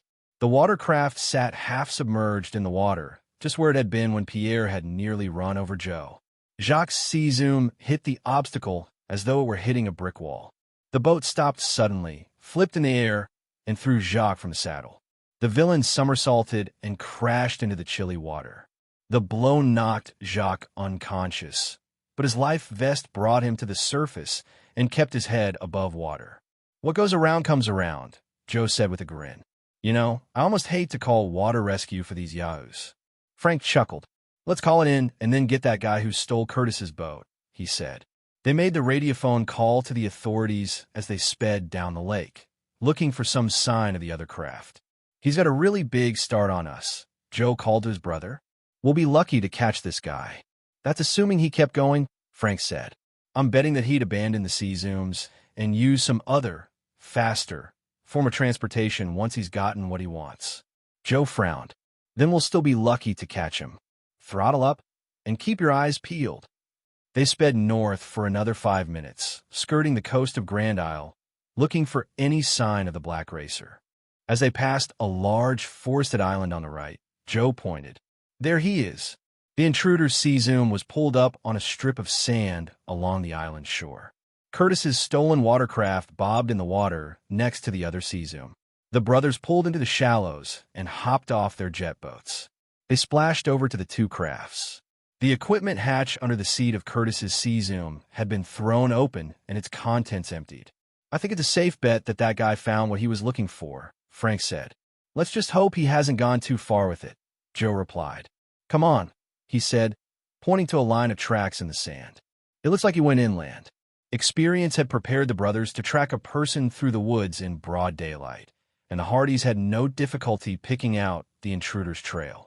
Frank left his helmet behind so that it wouldn't hinder his vision, and he'd left his walkie-talkie behind because Joe had lost his when his sea zoom sank. The brothers took their emergency radiophones, though, so they could summon the authorities if they found the bandit. "How could he get off this island?" Joe asked as they pushed through the foliage. "Do you think he has another boat stashed somewhere?" "Could be," Frank said. "Leaving the boat he used to commit the crime behind would be a smart idea. Or maybe someone's picking him up. Either way, let's hope we find the guy before he makes his connection," Joe said. He rounded a big pine tree and then stopped and motioned for Frank to do the same. "Hold on," he whispered. "What?" Frank asked, coming to a halt. "Listen." Both brothers stood silently and listened for a few moments. "I can hear someone talking," Frank said, "but I can't make out what he's saying." "There's only one voice, though," Joe whispered. "If it's the same guy we trailed in Montreal, maybe he's on his cell phone again." "If he is," Frank said, creeping forward cautiously, "he's going to find out that Pierre and Jacques have been disconnected." Joe smiled and crept silently after his brother. They moved through the brush as quickly as they could, while making almost no noise.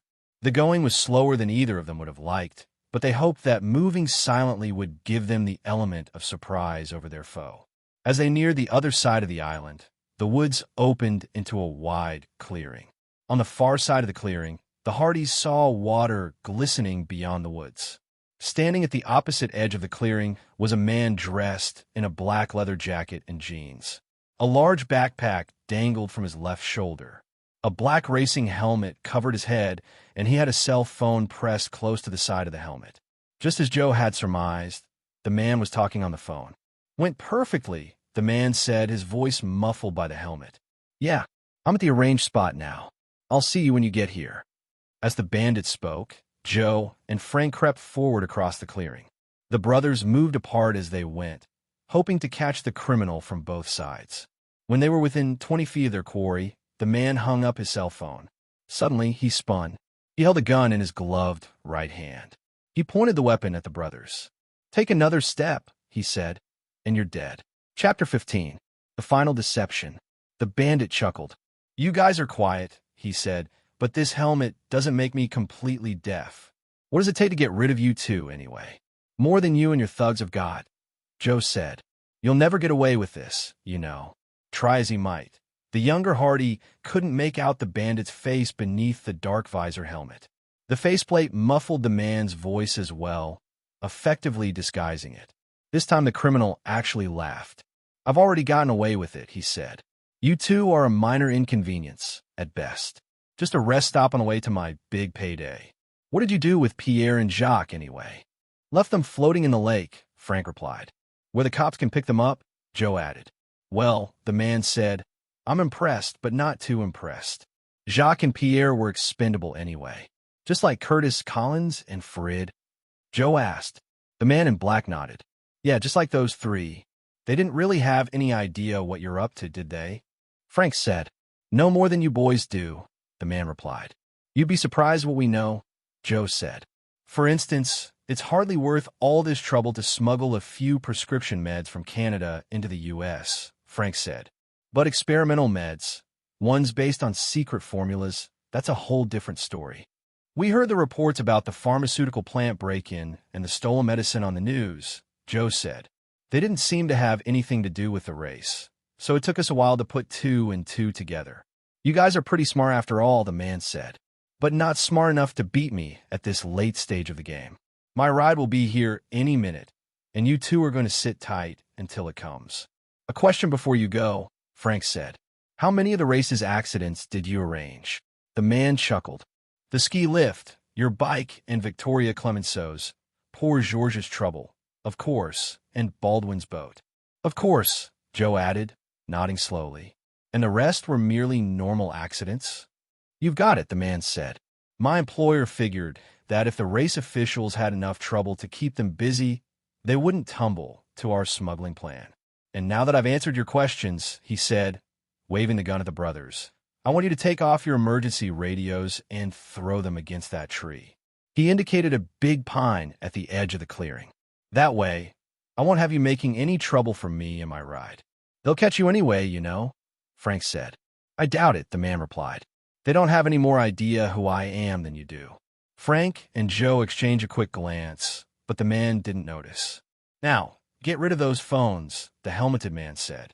I'd rather not shoot you, but I will if I have to. You can leave this island sadder and wiser, or you can leave on stretchers. Your choice. He leveled the gun first at one Hardy and then at the other. Frank and Joe unhooked the emergency phones from their belts. As they did so, Frank glanced at Joe and narrowed his eyes slightly. Joe nodded almost imperceptibly. Frank threw his phone at the tree, hard and fast. As it whizzed by the bandit, the man flinched slightly. In that split second, Joe threw his phone directly into the criminal's faceplate. The visor shattered, momentarily blinding the man in black. The villain fired wildly, his shot hitting the ground to the left of Frank's feet. Frank sprinted forward and kicked the gun out of the bandit's hand. His sight obscured by the broken visor, the villain staggered backward. Joe swung at his chin as the bandit backed away, but the man ducked his head just in time. He ripped off his helmet and threw it at Joe. Joe dodged, but not fast enough. The helmet caught him in the gut and knocked the wind out of him. He collapsed to his knees. Frank pressed his attack with another kick and a karate chop, but the man blocked them both. Roger Baldwin, Frank said. Baldwin snarled at the brothers and dropped the backpack so he could move better. You should have made it easy on yourselves, Baldwin said. Now I'm going to have to hurt you permanently. He kicked for Frank's knee, but the older Hardy dodged out of the way. Big talk for a washed-up former triathlete, Joe said, rising to his feet once more. I've still got plenty to take care of you, too, Baldwin replied. He threw a punch at Frank and then spun and kicked at Joe's head. Joe blocked the kick and brought his elbow down hard on Baldwin's knee. Baldwin grunted and spun away. Before he could recover, though, Frank came at him again. The older Hardy threw 3 quick jabs at Baldwin's face and chest. The criminal easily blocked these, but he didn't see Frank's counterattack coming. As Baldwin warded off Frank's punches, Frank dropped into a spin kick and swept the bandit's legs out from under him. Baldwin toppled over backward. He tried to get back up, but Joe jumped forward and punched him in the face as he rose. The bandit grunted and fell back, barely conscious. Not so tough without his friends, is he? Joe said. Joe ducked. Frank cried. He pushed his brother out of the way as a spray of bullets rained down from above. Overhead, a 2-person helicopter with the letters LMP stenciled on the tail hovered just above the trees. The pilot leaned out the side and sprayed a machine pistol toward the brothers. Looks like Baldwin's not out of friends yet, Frank said as he and Joe dived for cover. The helicopter arced over the clearing, as if it might set down near Baldwin. Must be Baldwin's ride, Joe said, taking cover behind a big tree as the pilot shot at him. Frank rolled to one side and scooped Baldwin's helmet off the ground. He heaved it with all his might toward the chopper's rear rotor. The helmet hit the small blades on the tail and ricocheted back into the main propeller. Something popped, and the chopper began to spin crazily, smoke spewing from near the rotors. The pilot dropped his gun and wrestled with the steering column. The helicopter lurched up into the air and disappeared over the trees. Baldwin rose to his feet. "Come back," he cried weakly. He staggered toward where his gun had fallen. Joe rushed forward and punched Baldwin across the jaw. Baldwin collapsed in a heap, unconscious. Through the trees, the brothers saw the helicopter crash into the chilly waters of Lake Champlain. Joe kneeled beside Baldwin and fished out the criminal's cell phone. "Good thing Baldwin had this," Joe said, dialing 911, or it might have been a while before he and his friend got medical attention. Frank chuckled. By nightfall, the police had locked up the criminals and delivered the brothers to the finish line of the Speed Times 5 adventure race. Chet and Jamal were relieved to see their friends, even though Frank and Joe had called their crew right after phoning the authorities. Vince Bennett also seemed glad to see the Hardys. "Great job, guys," he said. "Without you, the race might have turned into a disaster." The race organizer threw his burly arms across the Hardys' shoulders. "Now, if you'll just step this way, the media are waiting." "Hold on a minute," Joe said. "We told you earlier, we're not much for publicity," Frank added. "Yeah," Joe said. "We're not the real story here. The press should be talking to the cops, and whoever won the race." Who did win a race?" "Kelly Hawk," Jamal said. "You should have seen it," Chet said. "She and Lupin were neck and neck right up until the finish line." "It was a great finish," Bennett agreed. "Best ever in one of my races." "I guess this means she'll be getting all the publicity she needs for her cause," Frank said. "Sure," Bennett said. "The media are on it already. UN is talking about doing a special report about her tribe and their concerns." "Great," Joe said. "We wouldn't want to take any attention away from that." Bennett looked a bit crestfallen. "Are you sure? There's a great story here. It could be a feather in your caps if you want to be real detectives one day." "No thanks," Frank said, chuckling. "I think we've had enough excitement for a while." "Well, okay," Bennett said. "You're always welcome in any race I run, though. I'll even waive the fees." "Thanks," the brothers said simultaneously. "How did you figure the saboteur was Baldwin?" Jamal asked. "The saboteur outraced us twice," Frank said. "Once in the woods near Saint-Esprit and again in Montreal. You have to be in good shape to do that. That meant that whoever was causing the trouble was a trained athlete, probably one of the top competitors," Joe said. "The thing about sabotage," Frank said, "is that you don't have to actually do it many times. After a couple of incidents, people start to get paranoid and see sabotage everywhere." Baldwin gummed up the chairlift mechanism, messed with Joe's brakes and Victoria's spokes, and clobbered Georges Clemenceau in the woods. He arranged his own accident as well, Joe added, both to cover his tracks and so he could slip away for the payoff. But the other problems were purely bad luck. Landslides, bike problems, kayak accidents. All just coincidence, though Baldwin couldn't have done better if he'd planned them himself. "Races always have some accidents," Bennett said. "Baldwin might have made more mischief at Saint-Esprit if we hadn't interrupted him," Frank included.